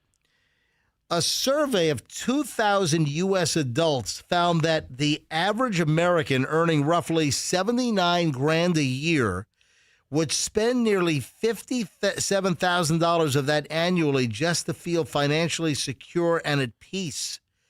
According to everyday necessities like groceries, affording everyday necessities like groceries and medications top the list of things people would pay most to guarantee at an average of $21,000 a year, followed by job security, $19,800, freedom from surprise medical bills, $16,400. Nearly half of respondents said that they want to pay for peace of mind, but 41% say that they currently can't. With a separate survey showing that the average American burns through nearly half their paycheck within 2 days of receiving it. Yeah, I see that. I understand. Most Americans would give up nearly their entire paycheck for peace of mind, so it's spending X number of dollars to achieve, like, peace of mind. Yeah, I get it. You agree with that? But think about it, MJ. You know, let's say you have a mortgage or a rent payment. Rent's due. You get your check. Half your check maybe goes to rent, or 3/4 of your. Sometimes I bet you there's some people out there. The whole first check of the month goes to rent, and then if you have a car payment or the insurance or your cell phone and all these bills that are all your stupid streaming services, your Amazon Prime, it all adds up. I'm not gonna take calls on that anyway. I thought I'll explain to you the behind it. But there's a lot of people who are living paycheck to paycheck. A lot of people are living on borrowed money right now. Yeah. We have to do Cash Kitty. 5 minutes ago. Thank you, Ryan. Okay. We're talking to Michelle. Ryan just ran in. Hey, Cash Kitty. Yeah. Yeah. Okay. Here we go. Okay, we're running a little late, but you have till 8:25. Yeah, we have plenty of time to do it. Yeah. And the whole point of this, giving you a large window, is so you pull over safely. Don't text and drive. Be in a safe spot. You have till 8:25 to text. What the hell are you saying? Don't text and drive. Pull over. Wait, since when have you been concerned about public safety? But that's the reason why. People are like, why do you have such a large window? It's so you don't text and drive right now. We're not trying to get anybody in an accident. Here's the word. Sorry, I'm 6 minutes late on this thing. The Cash Kitty word is race, R-A-C-E. Text the word race to 45911.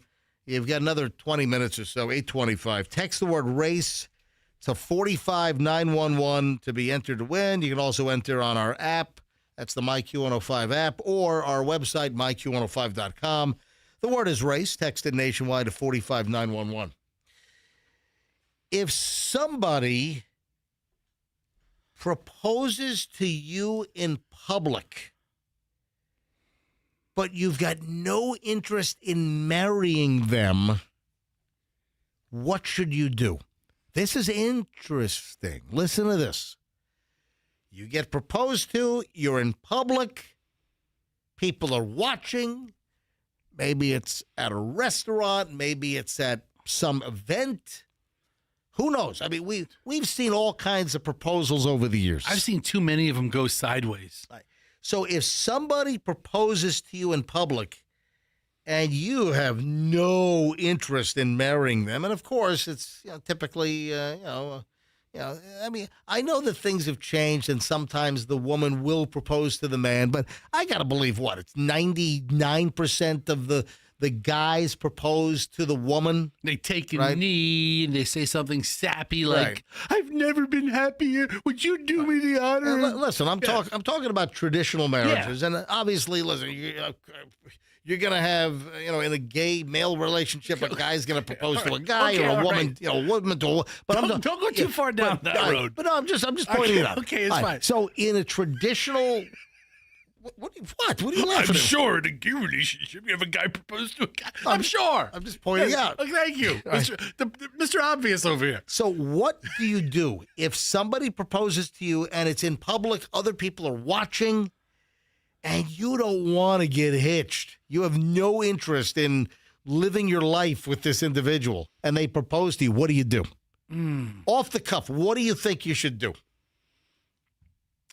Wow. So you got to figure. If you say yes, then do you instantly have a fiance? So for all, and even if it gets cut off, listen. Don't get too far in the weeds. This is simple. Listen, I say what you mean and mean what you say. If you don't want to marry the person, say no. Now, the general recommendation is, if somebody proposes to you in public and other people see it, you say yes in the moment, and then you sort it out later. You back it out? Then, yeah. So in front of a whole bunch of people, maybe you're at dinner, maybe you're with friends or relatives, and you pop the question. Have you ever been near anybody who proposed to somebody else? Yeah, I can't remember. Were you at some bougie restaurant and I don't know if it was a bougie restaurant. Were you at McDonald's? I don't know. I know that we've seen it before. I know Michelle and we've been in, I think twice. Really? A couple of times. Yeah, I've seen an actual proposal. And I never saw a rejection. I saw an actual proposal. But, you're supposed to sort it out. You don't want to get married to them. They pop the question. Instead of embarrassing them majorly, you're supposed to say yes. And then, when you're in private or later on down the road, you unwind that thing.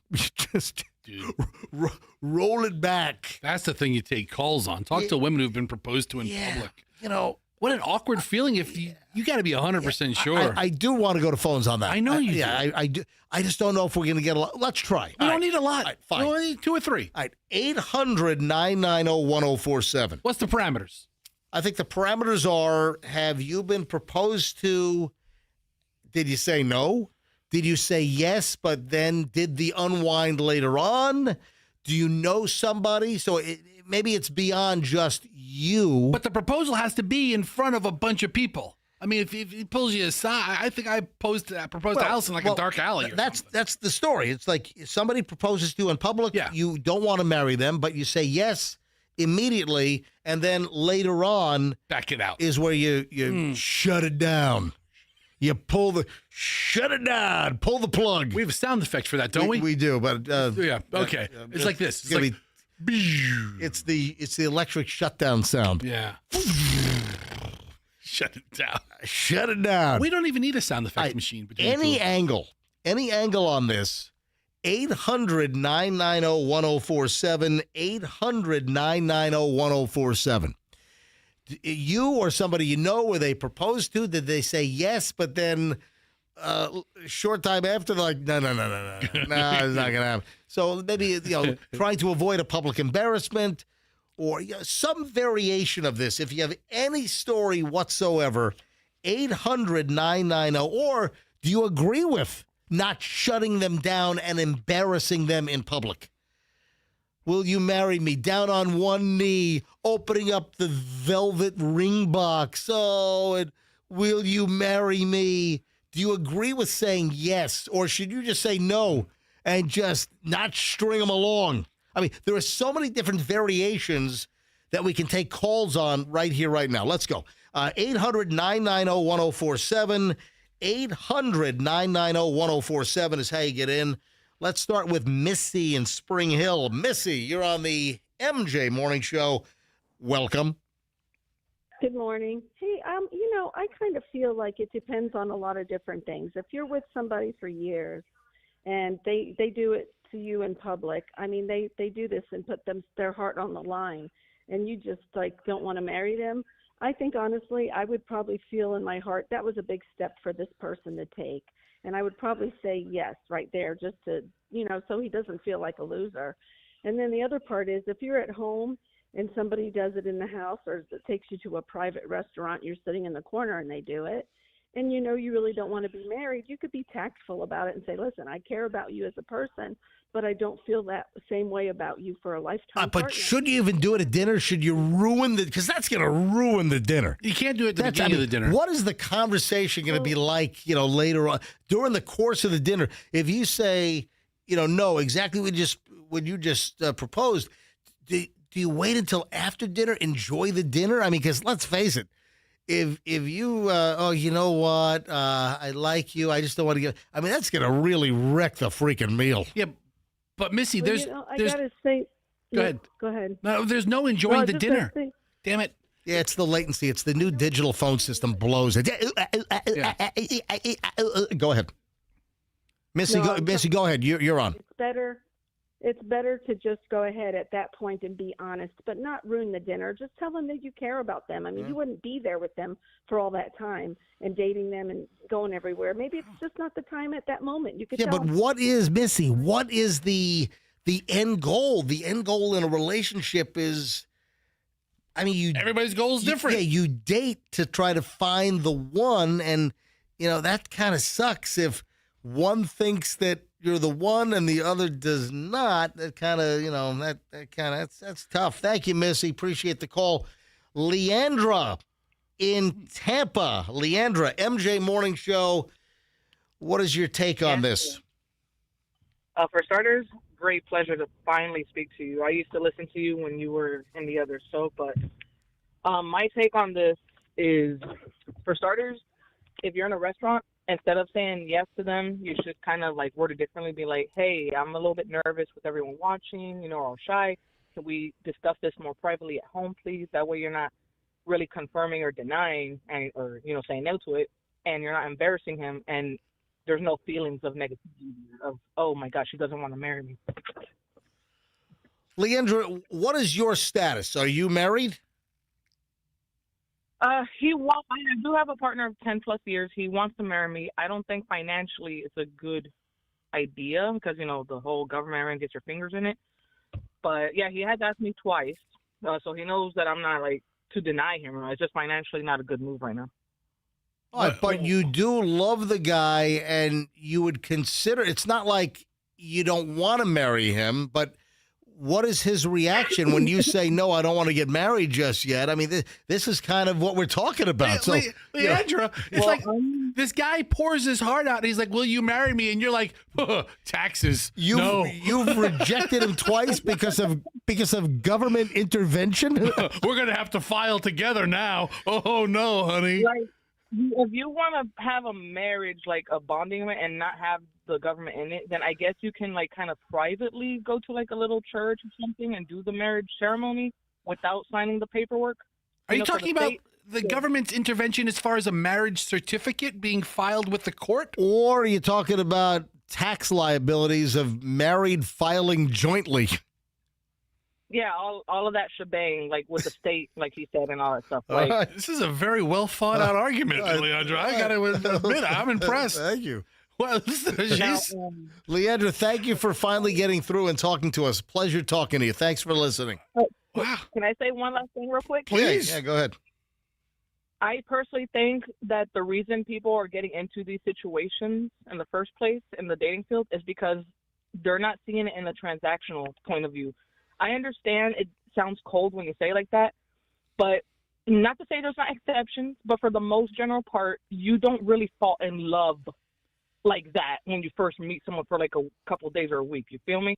So I feel it has to be a little bit transactional. The first date is initial attraction. You go to a place of likelihood of, if you're liking to read, maybe find someone in a library or something at 9 o'clock. Listen, the bottom line is, the bulk of people know pretty quickly if there is an instant spark or attraction. And conversely, right away if you're just not attracted. There's just not that attractive chemistry or that electrical spark. Leandra, thank you. Have a great weekend. Thank you for calling. Plus, you have to consider the tax implications, MJ.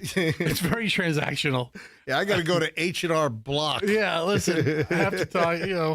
Hey, Anthony from Newport Richie. Anthony, you're on the MJ Morning Show. So, folks, if you're just tuning in, I just rolled out the scenario that if somebody proposes to you in public and you don't want to marry them, the belief is that you should say yes at the moment in public as to not turn it into an embarrassing circus. And then you deal with the fact that I don't want to get married after the fact. You do that later and sort it out a little down the road. So, Anthony, what's your take on this? Oh, no, I would never do that because, in public, you're trying to make everybody feel good or make her feel good. But in reality, if you want to marry somebody, you should already know that partner. And if you don't, you just might as well tell them the truth right then and there. It's better to tell them the truth now than tell them something later and you just let her on. All right, so you believe in a public bombshell, the guy is on bended knee, whipping out the ring box, will you marry me? The woman does not want to marry the guy. You think that she ought to just reject him right then and there in public? Yes. Just shut it down. Don't drag it out. Shut it down. Shut it down. In front of everybody. Crush him. Shut it down. Shut it down. Shut it down. All right, man. All right. Thank you, Anthony. You're welcome, sir. You're welcome. You're welcome. You have a great weekend. How about Frank in Clearwater? Frank, you're on the MJ Morning Show. Hey, guys. How you doing? Doing fine. Hey, great. So I'm a server at a restaurant on Clearwater Beach, and this guy came in. He was probably in his early 20s with his girlfriend and her parents, and they sat in my section, and the guy says in front of the girlfriend, I went up to introduce myself, take their drink order. He says, hey, do you do anything for birthdays? And I'm like, I said, yeah, we'll save some room for dessert. We'll buy you a piece of cake or a pie. And he's like, all right, it's her birthday. I'm like, all right, fantastic. So I take the drink order, appetizers. They get their dinner, and he comes up to the serving section, and he says, "Hey, I'm going to propose to my girl." He goes, "When you bring out the pie or the cake, can you put this ring either, the box open or close, or put it in the cake?" Or I said, what do you want me to do?" He goes, "Oh, do whatever you want." He's telling me to do whatever. I said, "You want me to propose to her?" He goes, "No, just bring the cake out with the ring on it, or in it, or with the." So I said, "All right." So, well, like jam the ring like in the cake frosting, or do you want you to jam the ring box in the cake? What did he? I didn't know. So I go back in the server alley. I tell everyone about it. So now I got 4 or 5 servers watching. So I give my camera to or my phone to one of the servers. I said, "Hey, record this. We'll send it to them after. It'll be a nice thing for prosperity. They can show their kids." And you're really itching for a good tip here, aren't you? Exactly. You're doing everything. So anyway, I clear the plates. I go down. I get the cake, and I decide, all right, I'm gonna open up the box and just or keep the box closed and say, here's something from us. Happy birthday. So I bring up the cake, give her the box, and she's looking like, "Oh, you guys got me a little present here." So she opened the box. Meanwhile, the guy gets down on bended knee, proposes to her, and of course, everyone now is clapping. "All right," yeah. And then I ring the bell. "Hey, she said yes. She said it." So the whole place kind of erupted, and it was all fantastic until I handed him the bill. So he gets the bill, and he puts a fantastic tip on for a $189 tab. You guys take a guess what the tip was. Wow. It must have been crap. $5? Well, double that. $10. $10 tip. Anyway, I forgot to mention the ring. The ring looked like it came from a bubblegum machine. Listen. All right, pal. It was a massive ring, and I'm like, holy cow, this is going to be a massive tip. I'm going to have to split this with every server in the building. And right. Sure enough, it wasn't. The kid couldn't afford it. That's fine and dandy. But hold on, the ring was not a massive ring, was it? No, it was a piece of like a speck. No, it was a huge ring. It was clearly a fake ring. Oh, but it was fake. No.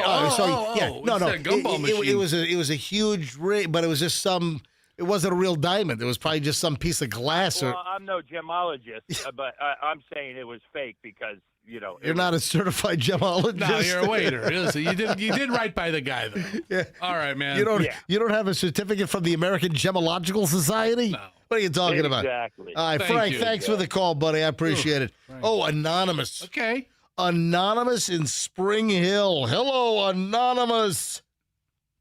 Hi, this actually happened to me. Whoa, you're proposed to in public and you had to make the decision, yes or no, in public? And I'm guessing you did not want to marry the guy?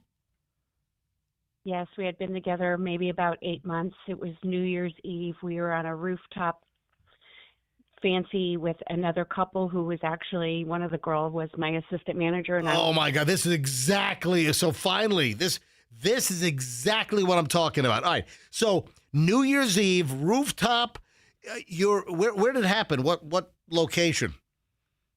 Orlando, Florida. All right, so what happens?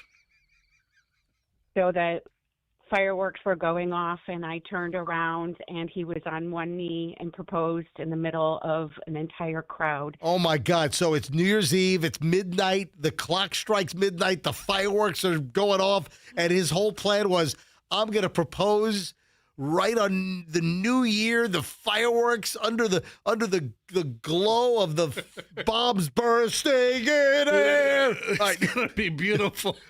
So what happens? Yeah. So I ended up saying yes, even though I was shocked and didn't want to do it. I said yes, and I stayed about 6 to 8 more months, and then I called it quits. Wow. Now, did you think at any moment when he's proposing to you in front of all these people on New Year's Eve, did it cross your mind to just shut it down and say no right then and there? I mean, were you debating yes, no, yes, no, yes, no? I did. I said no in my head, but said yes out loud because I didn't want to embarrass anybody. Yeah, well, that's what the post that I found was that if somebody proposes to you in public, you and you don't want to marry them, you say yes in the moment, but then you sort it out privately later. And I'll tell you what, that was a long sort out to keep hanging with the guy for another 8 months, 6 or 8 months after the fact. I felt bad for him. Yeah. Well, so are you I felt married really now? bad, and yes, I've married, not him, but I've happily married 16 years. all right. So you finally found the one that you wanted to say yes to. Absolutely. And what about the guy you said no to? Did he step in front of a train? He went down a deep path. Okay. All right. Wait a minute. We're a comedy show. Wait a minute. Wait a minute. He went. No. Hold on. You put him into a death spiral? No. Just a little bit. I mean, he did have a mugshot afterwards. Oh, he had no. Wait a minute. He had a mug shot after you rejected him? What did he do? It was for elderly. He hit somebody who was over the age of 55. Wait a minute. Oh, no. Wait a minute. I think it's 65. 65, yeah. But wait a minute. 65, yes. Yeah, it's elderly. Wait a minute. You rejected him and he beat the crap out of a senior citizen? Yes. What the hell? Absolutely. It sounds like you dodged a Good bullet thing I there. got out. Yeah, right? Oh my Good God. job. Was this a senior citizen he knew that he hit, or was it just a random senior? His father. He beat the crap out of his father. Oh, so you knew him. You knew the old man, right? You knew his Yes. father. Yes. Did he deserve it? No. Okay. All right. Not at all. Anonymous, thanks for the call. Oh, my God. Thanks. That is a Man, deep path. that call kept on giving, and you wanted to shut me down. We would not have I had. told you to take calls. I said, this is what you want to take calls on. You tried to shut me down from, extracting more information from her. I don't know that I need to hear about his elderly abuse. right. This guy's pretty violent. I'm not trying to provoke anybody. Listen, elderly abuse is not funny. Yeah, and listen, if you abuse the elderly, You deserve a mugshot. well, you could be charged with enhanced charges for even scamming the elderly. That you can get enhanced charges. Let me grab 2 more calls and we'll move on. Patty from Clearwater. Patty, you're on the MJ Morning Show. Hi, this is Patty. I love your show. Thank you, Patty. Hi. I had a situation. I dated a guy on and off for 54 years. What? We were best of friends. Yeah. Well, hold on. You dated On and off. you dated a guy on and off for 54 years? Correct. Okay. Yes, and Wow. we were very much in love. We got along. He was a perfect person. He was a singer from Tampa, and he proposed to me in front of all of his family. And I told him my response was, I love you, but I don't want to ruin a good friendship. And a year later, he passed away. Well. Oh. All right. Well, I'm sorry to hear that. He died of a broken heart. Yeah, exactly. Well, yeah, heart attack. Oh, But, oh my God. Well, literally. Anyway. All right. Thank Yeah. you. Thank you, Patty. Have a great Okay, day. honey. All right. All right. Thanks, You honey. too. Thank you. What's that song? What becomes of the broken hearted? Who is that? Who does that song? One more call.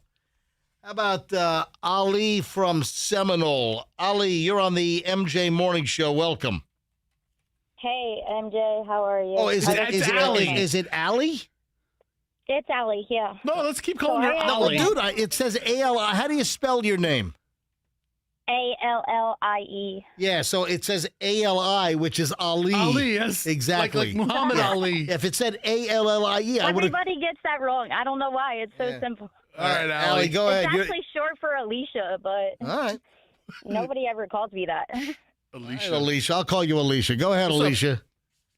Anyway, that had me happen to me twice. I was actually in Tyrone Square Mall, and he shut down the entire mall to propose to me. He shut down the whole mall? And I didn't know what to say because there was a whole bunch of people there. They didn't know what was going on. Wow. And he's like, will you marry me? And I'm like, oh, no. What do I say? I'm like dreading the idea. I can't think of a more romantic place for you to get proposed to than the center of Tyrone Square Mall. And then I was like, all right, yep, I'll do it. And then a week later, he's like, I can't do it. So he's the one that backed out. Oh, really? And you're like, oh, thank and I was God. Scared. I was like, why are you backing out? Oh, like, now, am I doing something wrong? Now you're getting a complex. Now she's offended. What? I don't want to marry you, but now you're backing out. Why? Why don't you want to marry me? Allie, did you say did you say there was a second one? Yeah, there was a second one.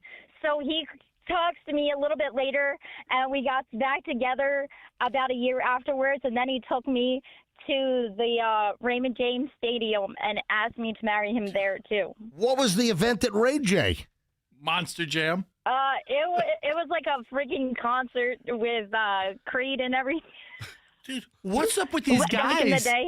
Alicia, what's up with these guys that you picked that want to propose in public? It was the same guy. Oh, it was the same dude. Oh, okay. And I really like, okay, well, like you already asked me to marry you once and then you backed out. So are you going to ask me again and you're going to back out?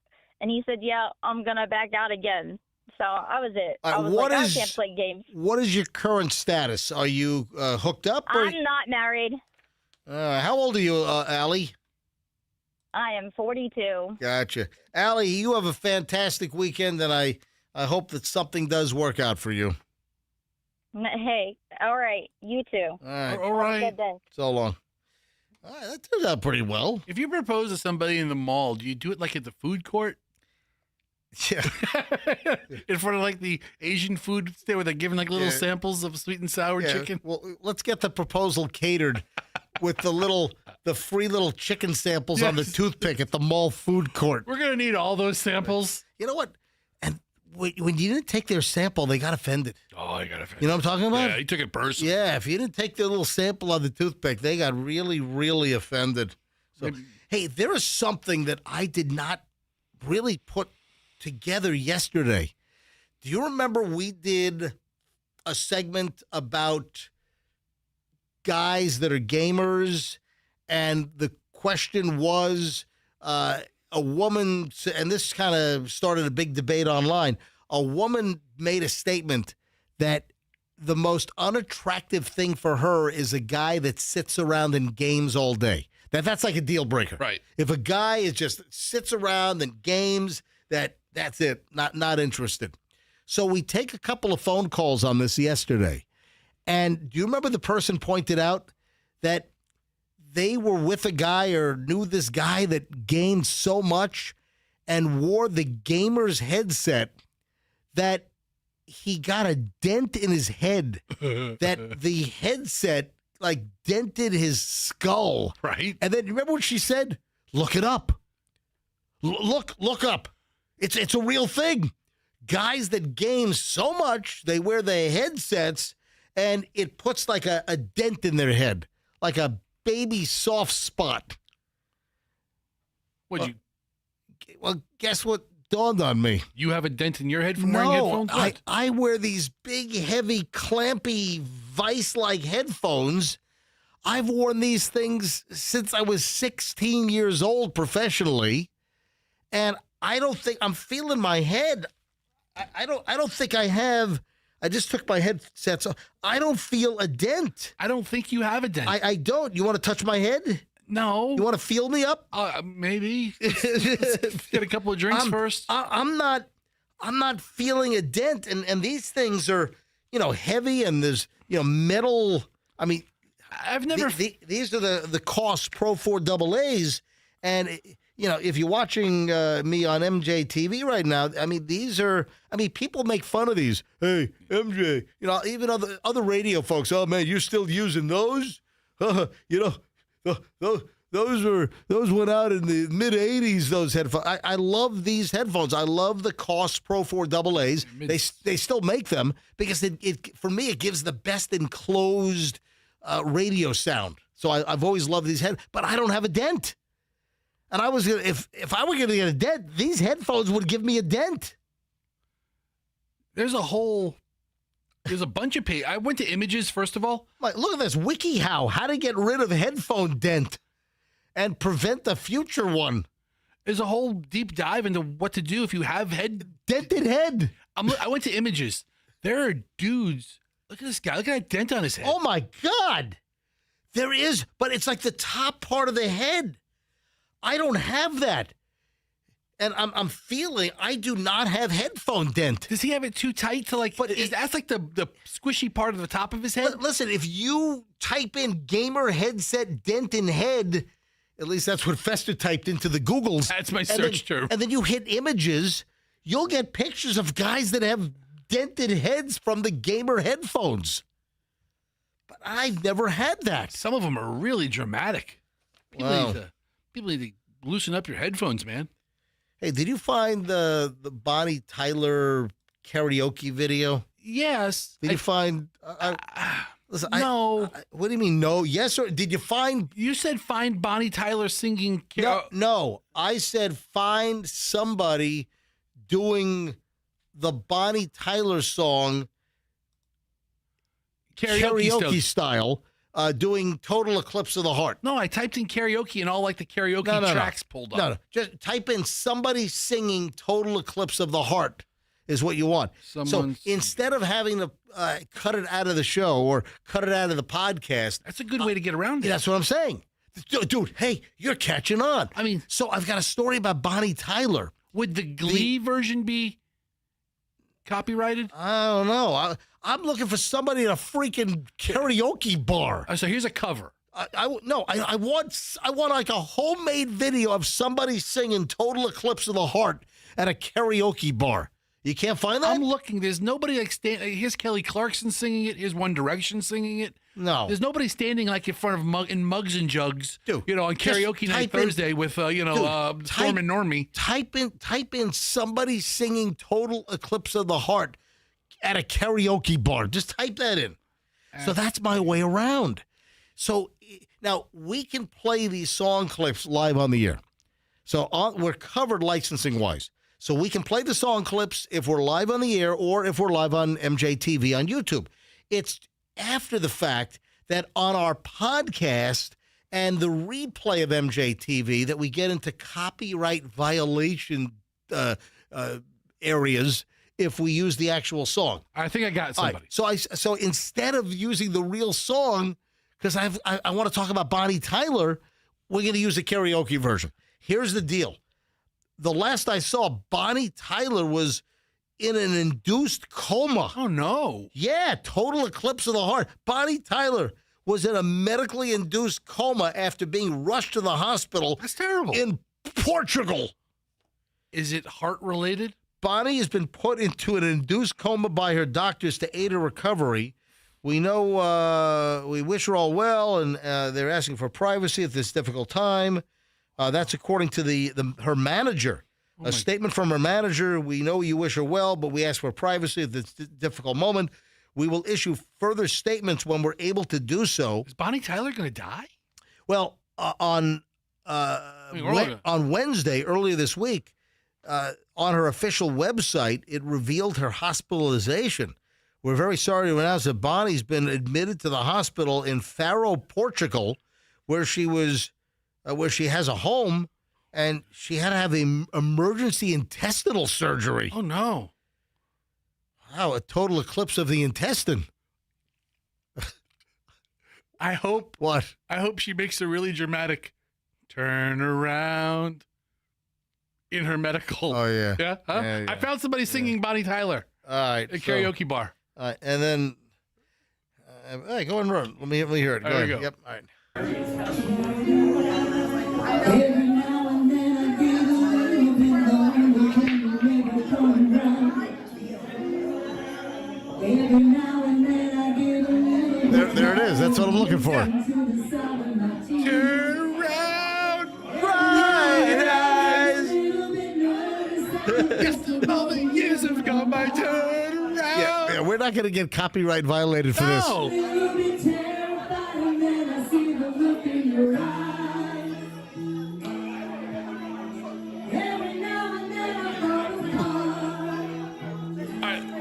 I'm going to fast forward a little bit.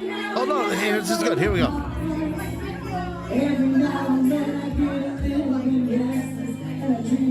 There it is. All right. Yeah, that's fine.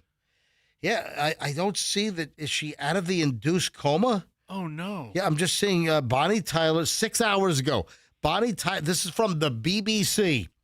Bonnie Tyler in induced coma after emergency surgery in Portugal. That's 6 hours ago, so that's fresh. I guess she's still in a medically induced coma.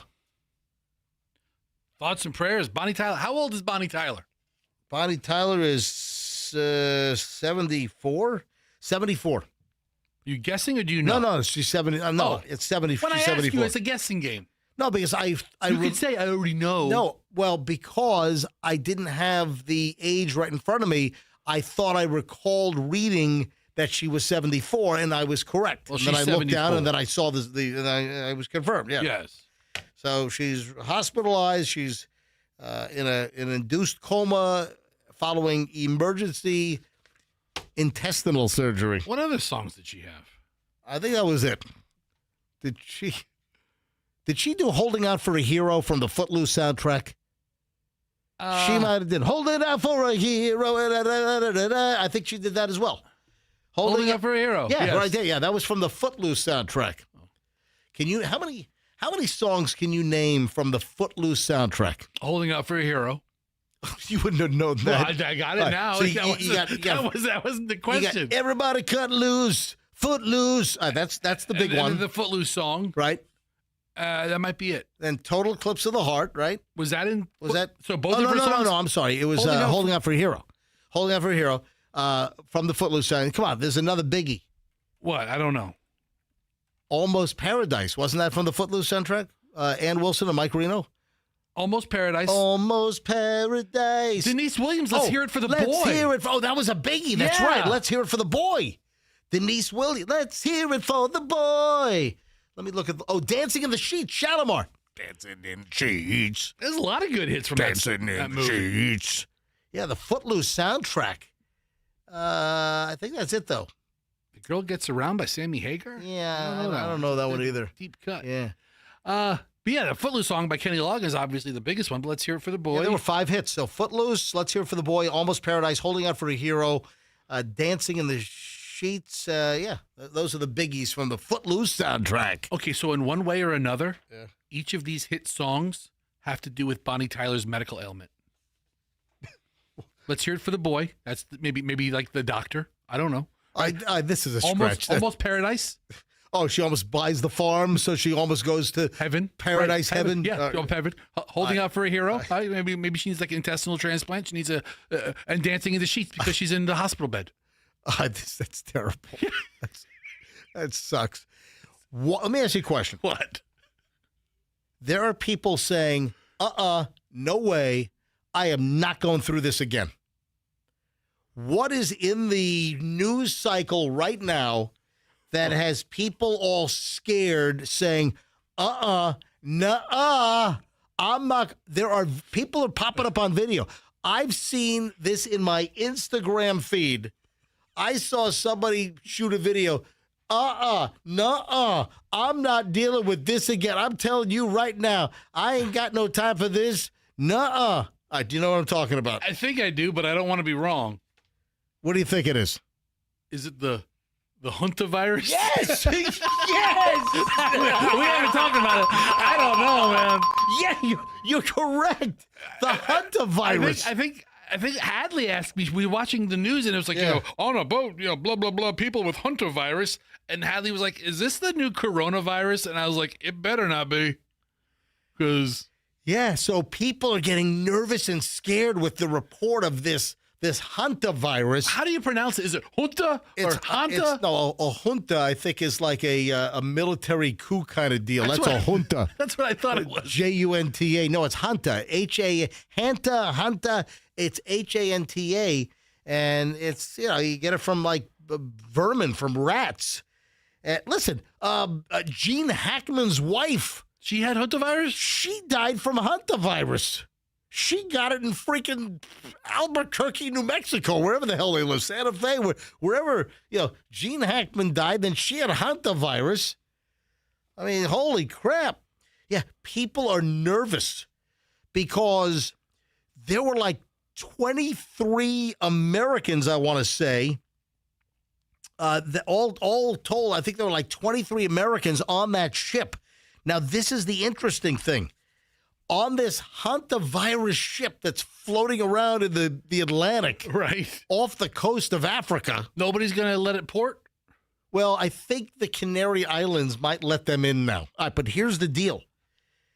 7 Americans got off the boat and flew back to America. So we've got like potentially 7 super spreaders, hantavirus people. Oh, my God. And it takes sometimes a little time for it to develop, this hantavirus. So you might not show signs and symptoms right away. You could be carrying it, and then it develops. So 7 Americans got off the Hanta cruise, and they went to Virginia, Georgia, Texas, Arizona, and California is where they went. 18 Americans are still on the hantavirus cruise ship. The MV Hondius cruise ship. So then we have an update.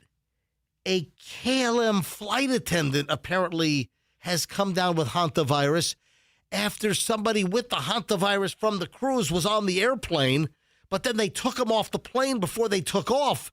But the flight attendant, But he cough on her on the way out? Something. Listen, a flight attendant has been hospitalized with a suspected hantavirus infection after she came in contact with one of the sickened cruise ship passengers who later died. The KLM stewardess, yes, it says stewardess, who hasn't been identified, was put in isolation in a hospital in Amsterdam late Wednesday to undergo testing, Dutch news outlet RTL News reported. She had briefly come in contact with an elderly Dutch passenger who was deemed too sick to fly. So they get him on the flight, and then it's like, he can't fly. This guy's too sick. This guy's got the hunta. They take him off the flight, and then the flight attendant who had like minimal contact with him on the plane apparently has come down with hantavirus. I mean, it's and now people are saying, what is hantavirus? I'm asking, is it similar to coronavirus? No. It sounds much worse. It's not. So, and they're saying that this is not the next pandemic, but people are scared schnitless that, oh my God, this is the next pandemic, man. Now it's like stuff from a rat ass. Is that where it's from? Yeah, it's like rat feces. Yeah, it's rat poop. What does it do to the people? Oh, it tears you up. Is it like a digestional? Like, do you have the poops? I think you got a little bit of everything. Like coronavirus was like a super flu. Right? Is that fair to say? That's okay, good. So it was a super flu, but what's the ailment? I mean, hantavirus. Here's my other observation. Hantavirus is a rare but severe, often fatal respiratory disease caused by viruses spread through infected rodent droppings, urine, or saliva. So if it is respiratory, it's like coronavirus. It primarily causes hantavirus pulmonary syndrome, HPS. It has nothing to do with the butt. No, it I asked if it was digestional. Dude, no. Digestional. I said it's from rat ass because it's coming. You get it from rat feces. But I asked, what is it? I didn't say your ass. I said the rat's ass. I asked, what is it? I asked if it was Listen, like. I don't give a rat's ass. Apparently. What I'm asking is, so it's a respiratory disease. So it's similar to coronavirus in the sense that it has to do with your upper body. It's like corona in the sense it has to do with your lungs and your upper body. I thought it was like the runs because you could die from the runs too. No, it's respiratory. Right. Okay. Yeah. Here's my other observation. But people are saying that they cannot go through another pandemic. No. So again, I saw a video pop up in my Instagram feed last night, and this lady's on there going, no, I'm not dealing with this. I don't have time for this. I'm not dealing with another pandemic. And she's that's easy to say now when there's not 100 million people with it. I wish I had the audio, but you know when something scrolls, you find something in the feed? Yeah. And then it disappears? You can't find it and again. You're like, oh my God, I want that audio. I wanted the lady going, I ain't got no time for this. I don't need no new pandemic. And she's going off. I was like, I got to have that audio. And then I couldn't find it again. For crying out loud. if you look at the spelling of Hanta virus, Hanta. it's one letter off of Fanta. I don't know. I mean, maybe there's something there. No, I don't. The Hanta virus. I don't think it's anything. Wanna Hanta? Yeah. Wanna Hanta? Hanta? Yeah. Wanna Yeah, Fanta? I don't like that. Well, listen, it's okay. Some people thought it might have been a good joke. Yeah, maybe. Maybe. Who knows? Yeah, what else was there? There's all kinds of stories coming. How long it takes for incurable virus to kill? I mean, it's like incurable, and it has a fairly high mortality rate. But plenty of people still can recover from it. But it's got a higher mortality rate than other, viruses. What specifically is the mortality rate? Since you brought it up, is it like a third of all people die? I mean, is it something like that? The mortality rate, Fester, is up to 40%. Get out of here. Yeah, that's a lot of people. That's high. Yeah. So if you get the Hanta virus, you should give a rat's ass, right? Because the mortality rate is up to 40%. That's a big number. Whoever put the video out saying, "Oh, I'm not doing this again." If this is, I'm not dealing with this. Yeah, 35 to 38%. If this is widespread, if this catches on and suddenly millions of people have it. No. They're saying don't panic that the Hanta virus. But I guess That's what they always said say. the same thing about the coronavirus. What are they going to say? About Panic? COVID? Hide your wife and children. I mean, what are they going to say? Of course, they're going to say, "Don't panic." So apparently, some of the people that got off the boat they don't know where they are now, and it's like, they're just infecting people. I think it's like 4 or 5 continents now that people have gotten off the boat. Is it airborne? Yeah, it can be transmitted from human to human. Great. In some cases, it depends. Listen, I'm not worried about the Hanta virus, and experts are saying, don't panic. It's not the next worldwide pandemic. But I think we might have heard that before. Yeah. So, okay. Yeah. You guys say so. Oh, man. For those that are concerned, apparently Andrew, our producer's girlfriend's brain replacement surgery went perfectly yesterday. Almost perfectly. Yeah. Yeah, she's fine. Perfectly enough. But she might have been exposed to the Hanta virus. Yeah, it happens. Nah, apparently she's going to be okay. Yep. All right, when we get back, the 9 o'clock hour is on. Did you hear about the Pope and the bank? This is funny. Do you know about the Pope? I know the Pope. No, the Pope had an issue with the bank. What, his ID said one thing, and he's like, I'm Leo. And he didn't have a driver's license that said Leo. He had his old name. Yeah, with his old pre-Pope name. He didn't go to the Vatican DMV. Yeah. The DMVV. The Pope had a problem with the bank. You're not going to believe the problem the Pope had at the bank. What bank does the Pope use? Yeah, well, it's a bank in Chicago, I'll tell you that. So we'll get to that coming up in just a bit. Now, Fester, there's something you're doing right now that might not be good for your health. Now, I'm not doing it. Oh. I am not doing it, so this should be a healthier option for me. You are doing it, and I think you're just adding another nail to your coffin, to be quite honest. What is it? I'll tell you next. We got a lot of stuff. Final hour, final day of the week.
I did the Pope prank call. Remember, they came out with like a Pope stamp.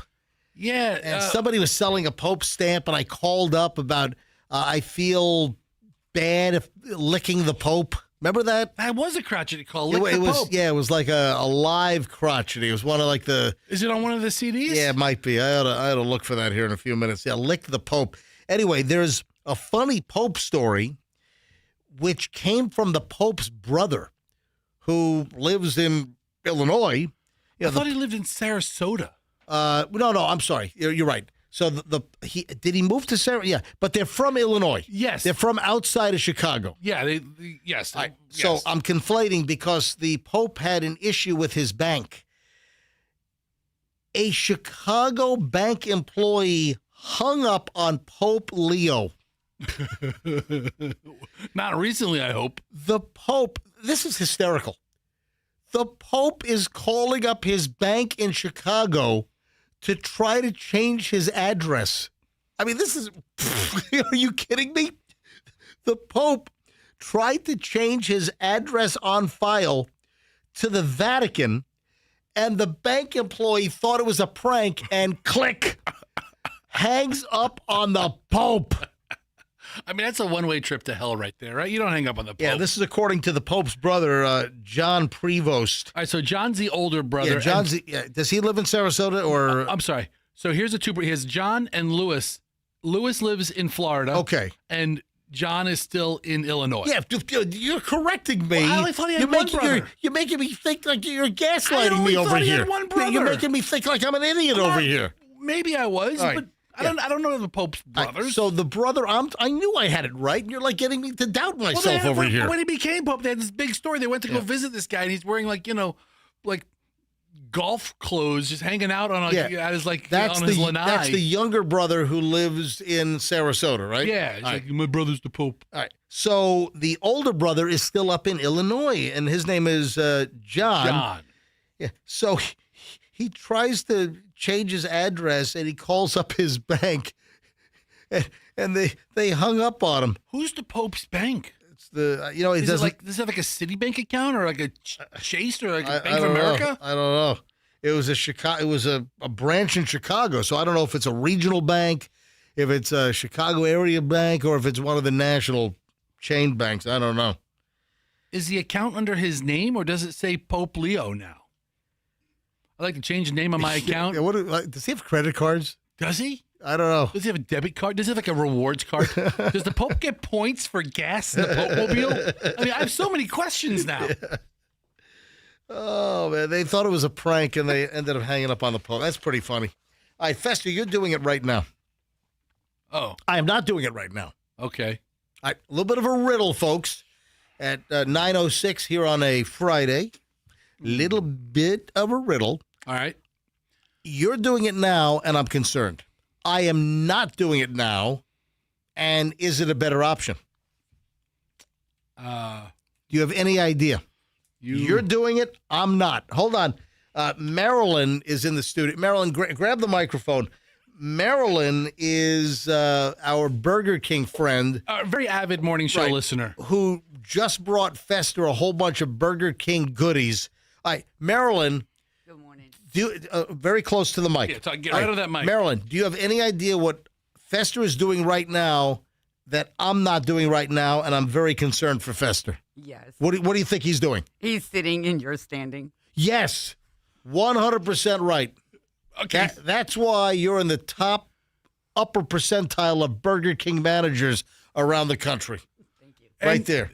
All right. And MJ Morning Show listeners. Yes. We love Marilyn. All right, Marilyn's called in for years on the show. She's a Burger King manager. And what did she bring you? All right, so apparently Burger King has this thing going on with Star Wars, and she brought me the whole Star Wars Burger King cup collection. All 4 Burger King Star Wars cups. I hold these up to MJTV. Yeah, they're still in the wrapper. Look at here. this. I don't even take them out. They're collector's items. This is how I'm going to pay for my kids' college. Yeah, okay. And then she brought me all of the... Yeah, that and your mother-in-law's beanie bag collection, right? It's Beanie Babies. Beanie Baby, whatever. Beanie bag collection we sold years ago. Right. She brought me every... So these are Star Wars toys as well? Toys. What do they call They come in the kids' meals. So They come in the kids' meals, Right. and there's 7 different toys. I got all 7. So I brought him all 7 of them, so he has a full collection. But they're selling out? Yeah, we're sold out of 2 of them so far because people are coming in and getting them. Wow. And then the cups come in 4 different colors, and I brought him all 4 cups, so he my has them. I have a whole set. Those come with the adult meal. Okay, here's the crazy part. Yeah. Adults are the ones going after this stuff. Oh, yeah. I mean, they're going through the drive-thru as like grown-ass men. I like a Star Wars kids meal. Can you put the baby Yoda toy in there? Because the kids don't care. But the adults are the ones that are geeking out for it. And she's been trying to get me to come by her store. Well, sometimes these premium items from the fast food restaurants, they do become collectible, and people sell them for like $100 on eBay or something. Would you like a set, MJ? I know somebody. I'm good. I know somebody. I'm good. Very high up at one Burger King location. I'm good. All right, now. Thank you, Marilyn. But Marilyn was right. You're doing it. I'm not. And the correct answer was sitting. And I read another story, Fester, why sitting all day is so bad for you. So Why? I mean, the fact that I've been standing up doing this morning show for 5.5 years. You have sat down every moment of this morning show. You have never not sat down while doing the morning show.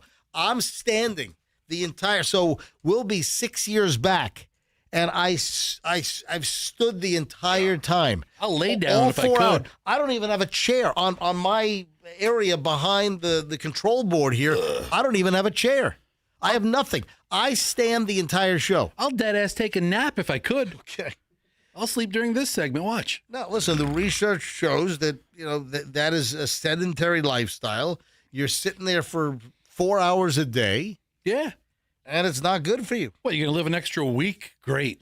Would you like to know what sitting all day does to your body? Makes me nice and comfortable. A lot of sedentary time, Fester, is really bad for you. Ugh. We've known this for more than a decade. What does it cause, like hemorrhoids or something? How's it bad for you? Over the years, various studies have linked too much sitting to shorter lifespans, including higher rates of death from heart disease and from any cause. How much sitting is too much can vary by study. There are various studies that are out there, but generally it looks like sitting for more than 8 hours a day. So this is half of it right here. 8 hours a day. You've just sat for half during the show. Remember the Army had a commercial, we do more before 10 a.m. than most people do all day? Yeah. I sit more before 10 a.m. more than most people do all day. Listen, I'm just concerned for your health. Thank you. Would you consider changing tactics and potentially standing up? All right, first of all, could you stand up for the entire MJ morning show? I don't know if I want to. I mean, yeah. How long do you think you're going to live? Here's the other problem. I don't know. Look at the building design flaw of this studio. Here, I stand up in my mic position. Right. And now my mic's like pointed to my Yeah, belly. we'd have to give you a different microphone. Yeah, for whatever reason, these mic stands that you see all over radio studios and all the fancy schmancy podcast studios, they're all using that particular mic stand. This low profile mic. I hate that stand. Yeah. I despise that mic stand. Oh, anyway, update. The crazy one. Bring up the audio of the crazy nut job lady. We have a follow-up. Do you remember and we did this yesterday, the nutso woman that tried to run over the 12-year-old kid who was on a motorbike and tried to run him over on the sidewalk? She drives on the sidewalk. She's driving on people's lawns, mowing over shrubs. Now, where did this happen? It happened in Washington State. That's right. Cheney, Washington. We have a little update here. You have the audio? I think I do. Yeah, roll it again here. Listen to this. This is crazy. You got to unmute it, dude. All right. Oh. Now you got to get the beginning. Hold that's on, where hold on. That's where the best audio is. What in the hell? This lady's crazy. Honk of the horn. And then she makes a Yui and drives on the sidewalk. Chases this kid down. Yeah. Kid's on like a 12-year-old kid on a motorbike and now driving on the sidewalk trying to chase this kid down. And, this woman is filming this with her. She's trying to run. Oh my God. Look, she's at a Ford Focus. She's ripping. No kidding. Oh my God. Trying to run the kid down. Anyway, there's an update. Turns out the woman is an Army veteran that tried to run the kid down. What, you have like a flashback of battle in Afghanistan or something? She was drunk. We told you that yesterday. But wait a minute. There's more. There's a reason why I'm bringing the story back. She was so drunk, she then face planted in a neighbor's house. The driver seen racing down a sidewalk, chasing a kid on a dirt bike, then tried to break into a neighbor's home and fell flat on her face planted. She was so damn drunk. Yeah, U.S. Army veteran Wendy Clemente, 56, facing DUI and attempted assault charges over a viral video showing a silver Ford Focus driving down a sidewalk after the kid on a bike in Cheney, Washington, I guess, torqued her off for some damn reason. And who knows what set her off, but I'm glad the kid's okay. The kid's got some skills. But she broke into a neighbor's home after that and then face planted and busted her whole face in. What the hell is the matter with her? She's a mess. All right, what do you remember about the surgeon that took out the wrong organ? He was supposed to take out a spleen, Yep, and he removed a liver. That is correct. A non-vital organ to a remarkably vital organ. That would be correct. And he was arrested like 2 years later. And what happened to the patient? Dead. That is correct. Yeah, you can't live without the liver. Terrible story. I mean, they put the word live right in liver. Terrible, terrible story. Do you know what his excuse was for taking out the liver instead of the spleen? This guy's... Aren't they like on opposite sides, but like on the same level of the body? Do you know what he said? Well, if it felt the same. He said that, no, well, first of all, the liver is like a couple of pounds more than the spleen. So Dr. Thomas Shaknovsky, who took out the wrong organ, he said that he was supposed to do a splenectomy and took out the liver accidentally. And apparently he said that he couldn't tell the difference between the spleen and the liver because, quote, he was upset. Because I was so upset. So wait, he was doing surgery, he was upset over something, and that's why he took the liver out instead of the guy's spleen. It's like distracted surgical procedures. He had his mind somewhere else. Yeah, the patient was 70 years old. He was 44 at the time. He was hit with criminal charges last month, made a shocking admission under oath back in November during a grilling by the lawyers for the victim's wife, according to a transcript. If he thought he was upset, imagine how the guy getting his liver taken out. And remember, when he was arrested, he wasn't practicing medicine. He was like an Uber driver or DoorDash. Yeah, he was doing like Uber. He was arrested. I think wasn't he like he had somebody in the car? He was transporting somebody as an Uber driver and was arrested in that process. His passenger had to go back to the app and book a new ride. And I tell you, they left him like 0 star. What's the lowest star you could leave somebody on? I think 1. They left him on 1 star. Yeah. Comment. I don't think you can leave a 0. Don't let this driver perform surgery on you. Oh, and then you're gonna love this. And he also said that he's forever traumatized. Guess what? Your patient is forever dead. Yes. Exactly. Got Marilyn in the background finishing our jokes for us. Yeah. Oh, I'm forever traumatized. Yeah. Poor William Bryan, the 70-year-old patient, is forever dead. Poor bastard. You're forever traumatized. Unbelievable. Oh, there appears to be a Publix policy reversal. So what happened with Publix? They got a whole lot of attention in the last year, almost a year. Oh yeah, the Publix pet policy. Yeah, you can't bring your animal into Publix. No, that's not it. Because people were bringing the incorrect. Come on. Yes. No shoes, no shirt, no service. Nope. So Publix, they caused a little bit of a stir with some people when Publix said that they were going to allow open carry in their stores. That was the next thing I was going to say. So remember, did that start last July? When did that start? It was like middle of the year last year. Was it last year? I'm losing track of time. I mean, listen, time flies when you're having fun. So in Florida, we now have open carry, where before it was illegal. Now people can carry their weapon in the open, have a holster on the side of your pants, and just carry openly. Now, can I tell you something? Search when that went into law. Okay. Search when did open carry become law in Florida? I'm going to tell you right now, I have not seen one person with open carry. Hey, Marilyn, you're a Burger King manager.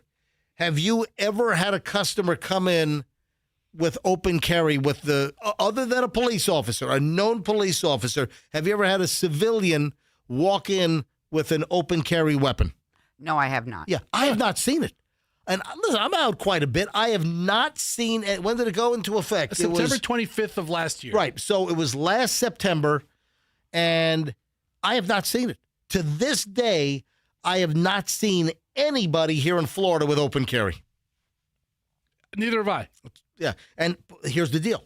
So Publix first stated that they would allow people to carry firearms with open carry into their stores. Now, it seems that the policy might be changing. Is it that big of an issue? Well, listen, I've never seen it. I mean, other than it existing in the law, which people might feel a way about, right? If none of us have seen it, is it that big of an issue? So now they have a sign. They have a mention on a sign. And they have just some Publix rules, I guess. And there's a sign. I saw a picture of this thing that said, and here's a quote. This is verbatim. Publix kindly asks that only law enforcement openly carry firearms in our stores. Well, you can ask, but that's like a quiet change because they made a big deal, or there was a big story. Remember that Publix is going to allow people to open carry a gun in the supermarket. And now, much more quiet. Shh. And now they're just posting it on a little sign, and it's like Publix kindly asks that only law enforcement openly carry weapons in our stores. Is that even that big of a move of position? Because they can kindly ask all they want. They're going to kick me out? Well, it seems that prior they said, hey, if you want to open carry in the store, you can. And now it's like, we'd really like it if a law enforcement open carry. So, yeah, it's a policy shift. I thought it was interesting. You know what store should not have open carry? Target. Okay, thank you very much. Too much enticement. I'm not a fan of open carry. Conceal. The element of surprise. You don't want someone to know what you're carrying. Hey, I'm a much bigger fan of open container. Ross is in the house. Hey, Ross. Ross, grab that microphone. Ross Hughes, president of Grillsmith. Ross is the president. El Presidente. Of Grillsmith, 5 locations. Fester is the happy endorser. We're just off of last week's winter dinner. That was a big success. Thanks, guys, for coming in, and we hope everything went well. Dude, how awesome was it? Yeah, it was great. A lot of people showed up. A lot of commotion. It was great. The food was great. The hospitality was great. Your staff was great. Thank you so much. So what'd you bring us today? So today we got some of just the classic favorites. We brought in the wild mushroom meatloaf marsala. Oh, nice. One of my favorites. Yeah, you want to take a nap after that one, but it's so delicious. We brought back the ribs, request from Joyce, so I brought some ribs for you. Yeah. We got a Mother's Day special, which is our turtle cheesecake. I think we really do the best cheesecake in town, even better than some people, namesake, right? So, yeah. Hold on. So that name their whole place. You're saying that Grillsmith cheesecake kicks the Cheesecake Factory's butt. I mean, I didn't say that directly, but that's how I feel. That's how I feel. I can't think of any other restaurants that have. But we make them in-house, scratch, and it's just an excellent way to, just in the day with mom, special treat there. So this is Mother's Day. Yeah, absolutely. Yeah, Sunday is Mother's Day. Yeah, but Saturday, Sunday is the weekend brunch from 10 to 11 to 3. 11 to 3. Yep. Yeah, Mother's Day brunch will be a big deal. So reservations are tight, but you might still have an opportunity to get one. I'll tell you what, your chicken biscuit for brunch, is that only served on the weekends? Saturday, Sunday, 11 to 3. Oh, my God. That biscuit, I had it cold. You brought it last time around cold, and it was spectacular. Yeah. I can't imagine what that thing is like, hot out of the kitchen. Oh, it's amazing. It's my favorite thing on the brunch. Yeah, menu, it is a fried chicken buttermilk biscuit, and it is great. So, Grillsmith, thank you for coming in. Five Bay Area locations. Make your Mother's Day brunch reservations right now. Hurry up. Try to get in for Mother's Day brunch. If not, Grillsmith any day of the week. You can't go wrong with anything on the menu. It's Absolutely. a great place. Grillsmith, 5 locations? 5 Bay Area locations. We're all excited about it. And coming up in just a bit, we'll have the final chunk of the MJ Morning Show in minutes. And in the final segment, we're also going to give away the Mother's Day ice cream cake and $50 gift card from Small Batch Creamery. Excellent. Yes. So what an exciting hour. Yeah. So I'll give away, this is a $120 value because this is a large ice cream cake, premium. That's worth $70. And then a $50 gift card is a $120 value. And you could win it in minutes here on the MJ Morning Show on Q105, 104.7 FM. Please stand by. You know what? Today, tomorrow, Sunday, do you know what the weekend is great for? Test driving a car, a truck, an SUV, and buying it, leasing it. Hey, if you're looking for a Toyota, you got to know about Miracle Toyota in Haines City. Every day's a miracle. Listen, you're going to deal with a car dealership that genuinely cares for the customer. It's a family-run operation. It's the Murphy Auto Group. I know Mike Murphy. Mike Murphy actually lives in my neighborhood. You know, same owners for Miracle Toyota in Haines City as Genesis of Tampa. Just a really good operation. So head out, and this is directed at you, Polk County. If you're in Polk County and you're looking at a Toyota, go to Miracle Toyota, drop my name, tell them that MJ from the MJ Morning Show sent you. Always something great for the community. If you're a first responder, this is First Responder Appreciation Month. And you'll get $100 off the price of the vehicle for every year of service that you have up to 10 years. So $1,000, boom. And if you're a regular customer, not a first responder, just wear red, white, blue, and just say, hey, this is my big red, white, and blue. I want my discount, $500 off without even blinking. Simple as that.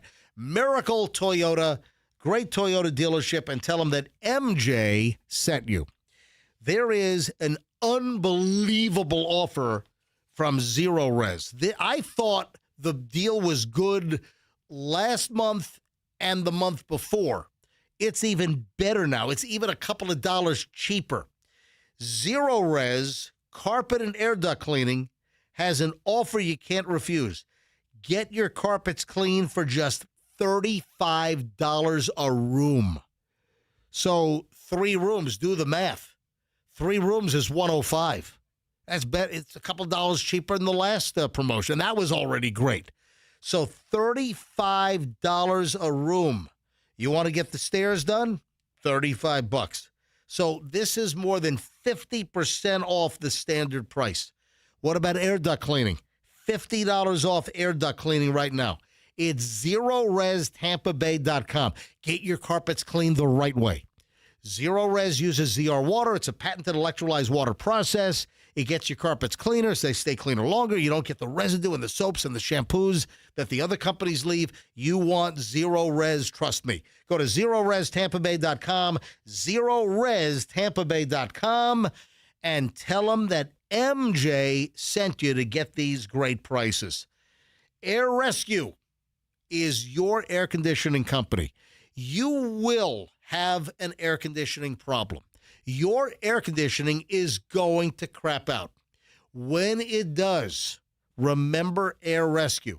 I encourage people, put Air Rescue in your phone right now. airrescue.com or 888 never wait. Why never wait? Let me explain-ulate that. Never wait means they're going to tell you what time they're going to arrive. If the technician does not show up on time, they waive the diagnostic fee. They take it right off. How'd you like a discount? Just mention me, MJ. You call Air Rescue, which is formerly Plan B Air Conditioning. So Plan B is now Air Rescue. You tell them you want the MJ 10% discount. Boom, right off. Spring cleanup, tune-up rather. Spring tune-up is in effect right now at Air Rescue. So make sure your system is ready for the hot and humid summer. Get a checkup. And right now, the checkup is just $59. Get a system tune-up for $59. It's regularly $99. AirRescue.com. Tell them MJ sent you. Traffic is on. The MJ Morning Show at 9:28, and we're back in minutes. In St. Pete, we have a disabled vehicle on 275 South and 38th Avenue North that's blocking the right lane. Traffic is backed up to Gandy Boulevard. In Tampa, I-4 westbound slows on the approach to the 275 junction. And in Manatee County, we have a crash on 301 southbound at Haven Boulevard. Keeping you updated, I'm Schreiner. Traffic brought to you by the aggressive attorneys Winters and Yonker. If you haven't tried Grillsmith for brunch yet, you are totally missing out. I had the hot honey biscuit, and my wife had the mocktail, a Black Dahlia, which is a non-alcoholic espresso martini, and wow, the weekends are meant for brunch, and Grillsmith does it right. As the official bank of FIFA World Cup 2026, Bank of America knows how much hard work it takes to achieve a dream. So when it comes to owning a home, we're here to help. Get guidance and resources to buy a home you love, including up to $17,500 in select markets when combining down payment and closing cost grants. Visit BofA.com/home team. What would you like the power to do? Bank of America N.A. Equal Housing Lender. Credit and collateral is subject to approval. Restrictions apply. This is not a commitment to lend. When I got a new car, I thought my insurance premium would increase and empty my bank account. Like if a tween won the lottery. I've invested most of my winnings in chicken tenders because they're bomb. But bro, I bought a house and it's sick, bro. I'm thinking the floor is gonna be all...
Rib sauce all over the equipment. You know what? God. It's tough to do, man. Great breakfast from Grillsmith. So I had very limited time to dive into the great Grillsmith food here because in the beginning of the commercial break, I had like 3 minutes of live spots. So that chewed into my chewing time. About half the time. About half the commercial break, I was still on doing live commercials. So I wasn't able to, man, I just had the chicken wings. Yes. And I was able to grab one of the racks of ribs, and it's all over my. I think it's all of my face. Your face is all right. It was all of my fingers, and I'm trying to like push the buttons on the console, and I don't want to get like barbecue sauce all over the equipment in here. Does Michelle have her wipes in your cabinet? Yeah, they're around here Yeah, somewhere. we can wipe the place down afterwards. I can. Don't worry about it. All right. Final chunk of the MJ Morning Show. So Valerie Bertinelli, you know who she is, right? Yes. What was the TV show she was on? Was it One Day at a Time? She was on One Day at a Time. Yeah, that was, I was a kid. I was like, 10 years old when that was on TV. That's a long time ago. She was on One Day at a Time, and of course, her claim to fame after One Day at a Time was what? She married John Bon Jovi. No, she didn't. What are you talking about? No, she married one of those rock guys. Come on, she married Eddie Van Halen. Eddie Van Halen. I knew it was one of the guys that named the band after himself. Jovi. What are you talking about? I knew it was Van Halen. Yeah, all right. Wait, listen, it's Eddie Van Halen. All right. So Valerie Bertinelli was on the Today Show yesterday, and she drops the S-bomb and the F-bomb. So she drops the S-bomb, and then, I'm sorry. And then, like, 2 seconds later, she then drops the F-bomb, like, in normal conversation.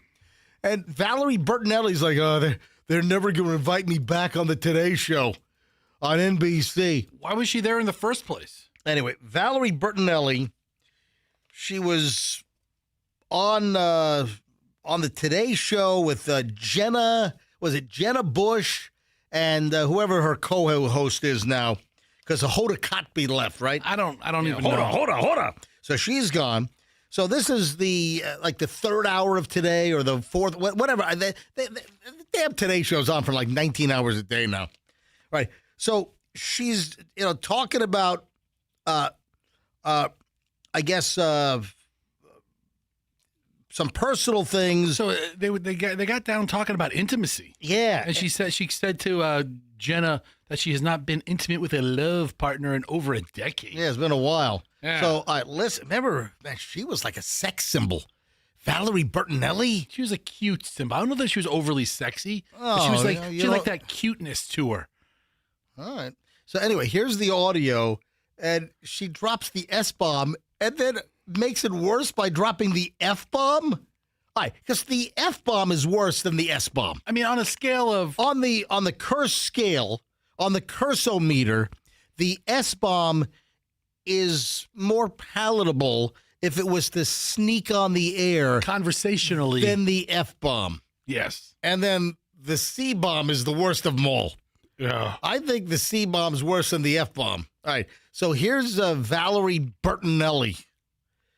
And this is her appearance on the Today Show. And she's like, they're never going to invite me back. Sometimes you just want to fall apart.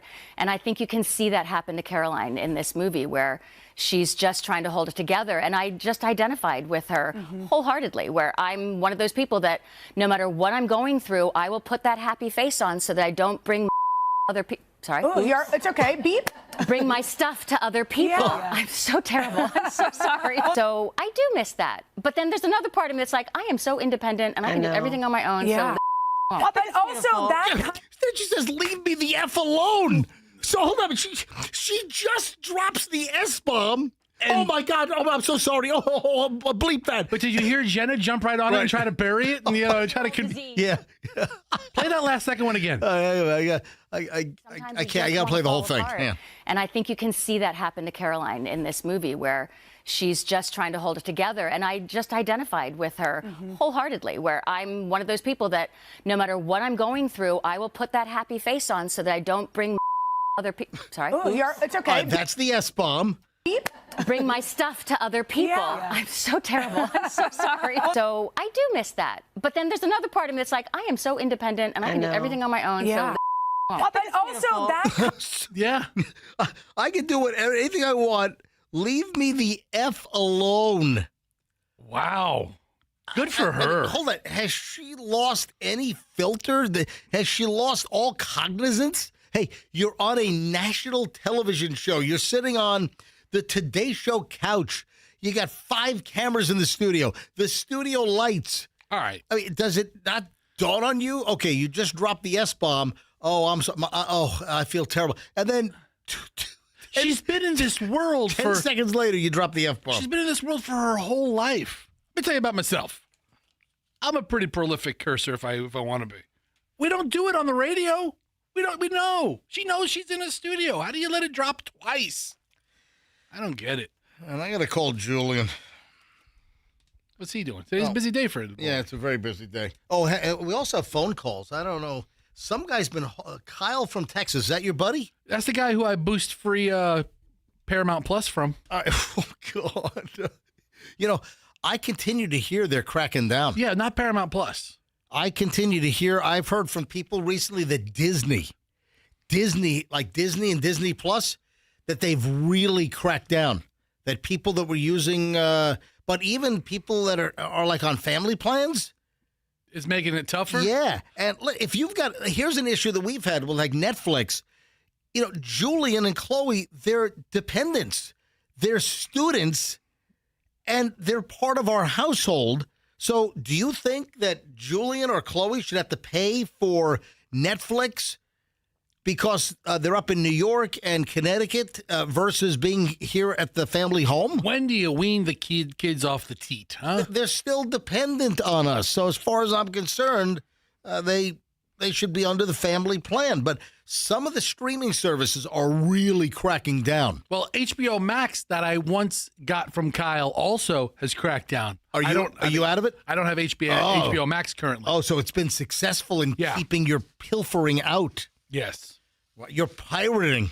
I got to ask him if he even uses his HBO Max. Wow. Maybe he could just transfer the whole account to me and still pay for it. Kyle in Texas. Kyle, your claim to fame is that you provide the free Paramount Plus to Fester. Can you hear me? Yeah, we can hear you, Kyle. Hey, Kyle. Go ahead. Thank you. Hey, listen, lots of stuff going on. Listen, first off, Fester, I will get your HBO Max back. Not a problem. It's a challenge. They said they said that they know my geographic location is different than the account. Sometimes some of these streaming services will now ask, "Are you traveling?" And then you say, yes. "Go ahead." Well, yes, of course it does. And when Fester gives me the information for that, I will give it to him. But it's bigger than that right now. I received a call from Matthew from the Jeopardy producer team, and I'm going to be in L.A. on September 22nd to film an episode of Jeopardy. Whoa. I got the call. Wait a sec. Hold on. Kyle, you've been selected to be on Jeopardy? Yeah. Yes. I'm freaking out right now. Are you going to be on the show, or are you going to make the next round of casting calls? No. I beat the casting call. They want me to be there September 22nd for season 43. Whoa, hang on a minute. Hold on, Kyle. Where did you do the initial screening? Like, were they in Texas interviewing potential contestants? They were not. Last month they had the Jeopardy Day contest, which was the day that Jeopardy started. And so I did the test for that, and they just called me this morning for the Jeopardy Day test. I'm confused.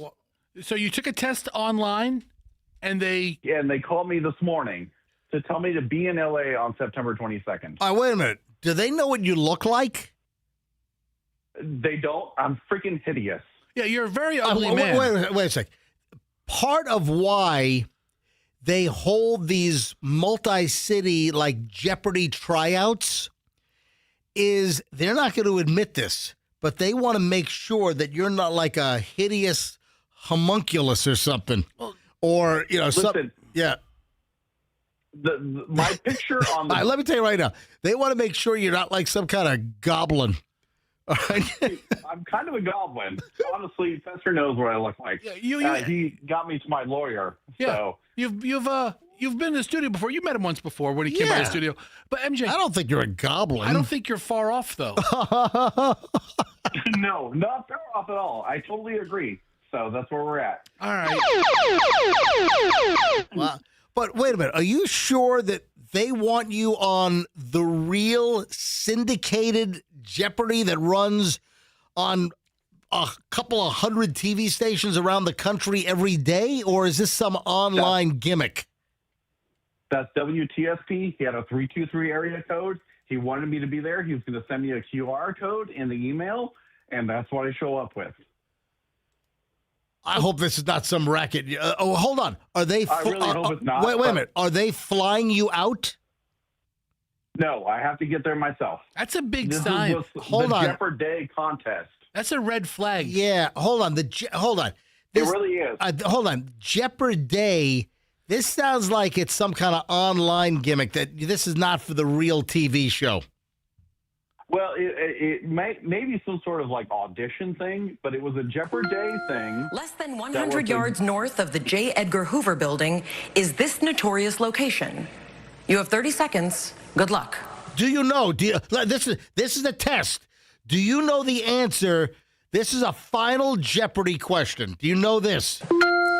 Less than 100 yards north of the J. Edgar Hoover building is this notorious location. You have 30 seconds. Good luck. Was the Smithsonian? What is what? What is the Smithsonian? I don't know if the Smithsonian The headquarters in Quantico? No. Well, hold on. 100 yards. The Quantico is 30 miles away. It's got to be very far. Yeah. And then wait a sec. The Smithsonian would not be described as notorious. What did you write down? Hang on. Stop. I I have a guess. Is it Ford's Theater? No, I don't know.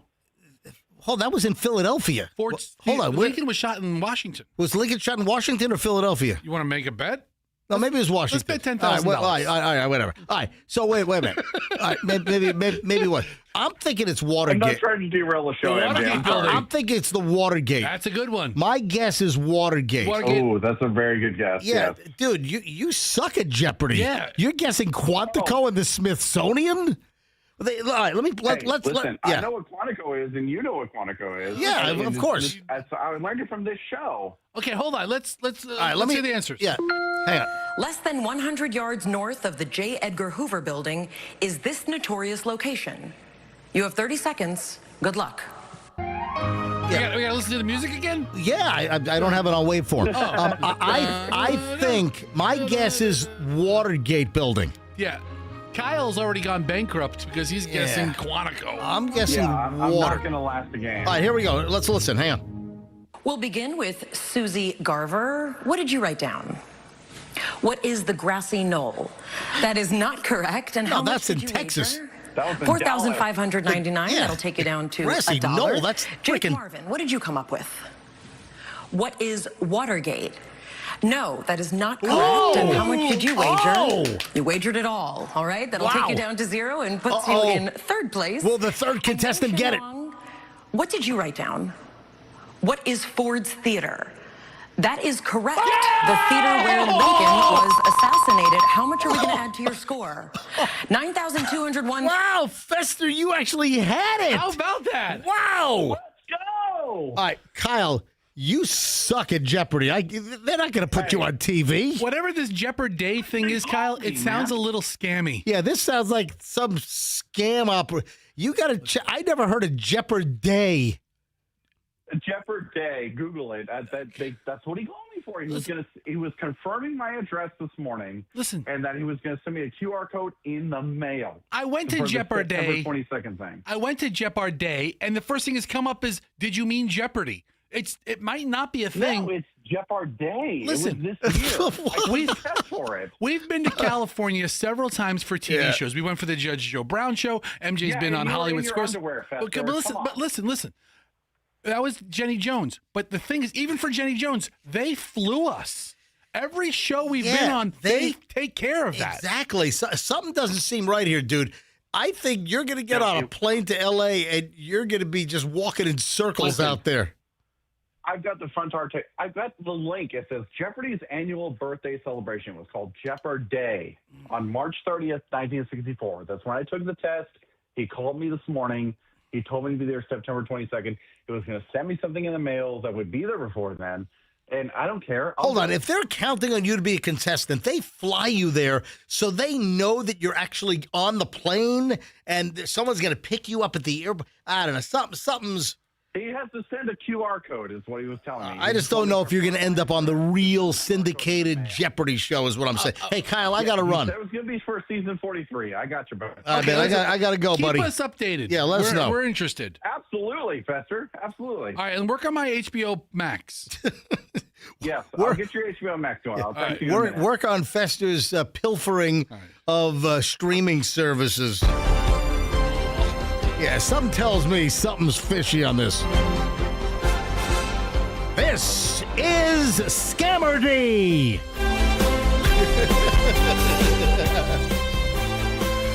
Look at these scam victims.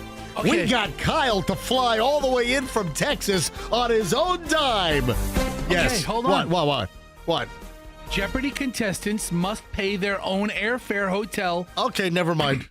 And food in their initial trip to Los Angeles to appear on the show. If a contestant wins and becomes a returning champion, the show covers travel expenses for return trips.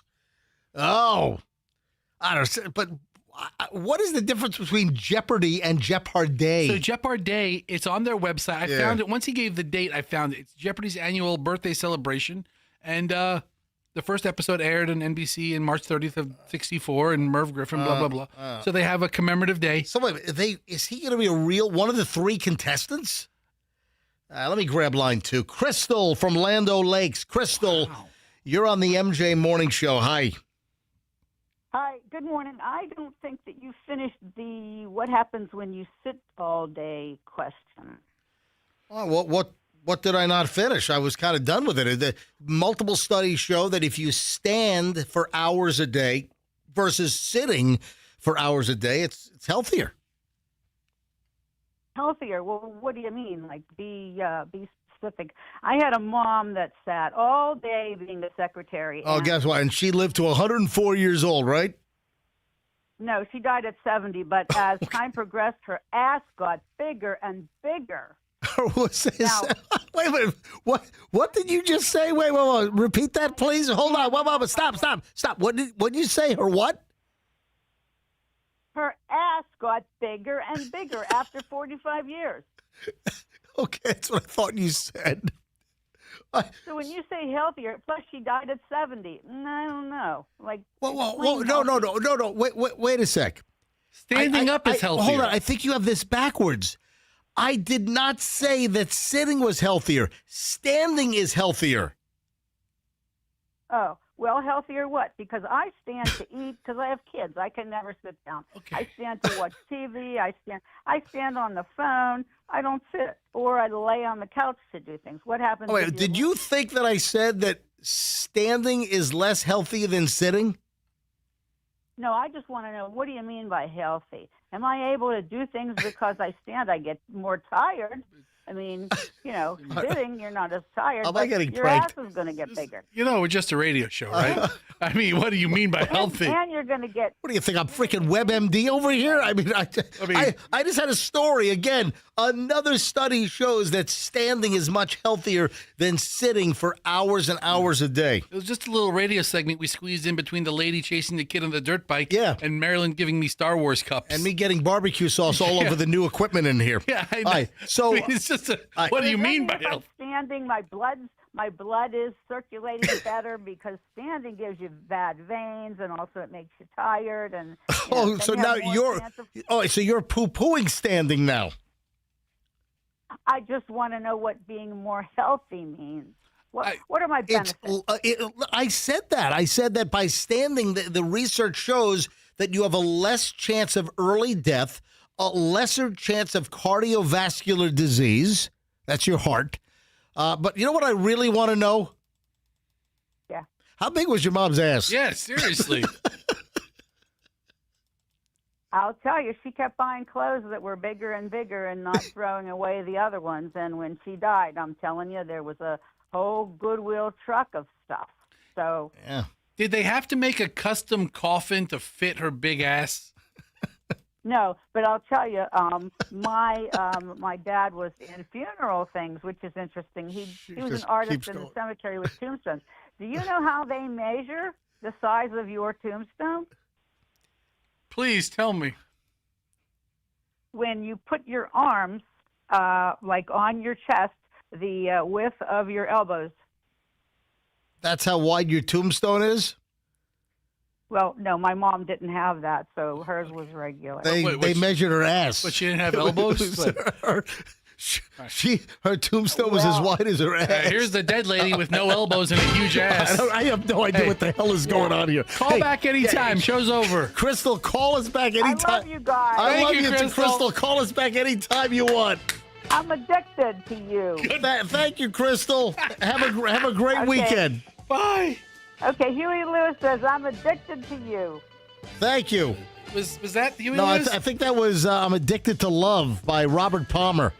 Close. I changed it. You changed all right. I changed it. All right. Goodbye, I Classic. changed the artist as well. Oh, my All right, God. all right, that was great. All right, we got to go. Folks, have a great weekend. We'll see you back. Wow. Yeah, wow is right. That was great. Yeah, The whole last hour. It was. That's amazing. I like the whole show. Small batch creamery. I like the whole show today. We got to give small batch creamery away. Oh, we do. Thank you. Yeah. Oh, thank you. I just remembered. Small Thank batch creamery. God. Yeah.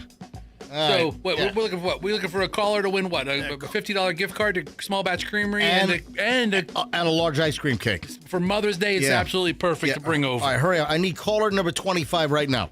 Caller 25, 800-990-1047, 800-990-1047. Caller 25, you get the Small Batch Creamery, the large ice cream cake for Mother's Day for Mom, and a $50 gift card for Mom. Caller 25 right now. And remember, Small Batch Creamery for Mother's Day, get a gift card, get an ice cream cake.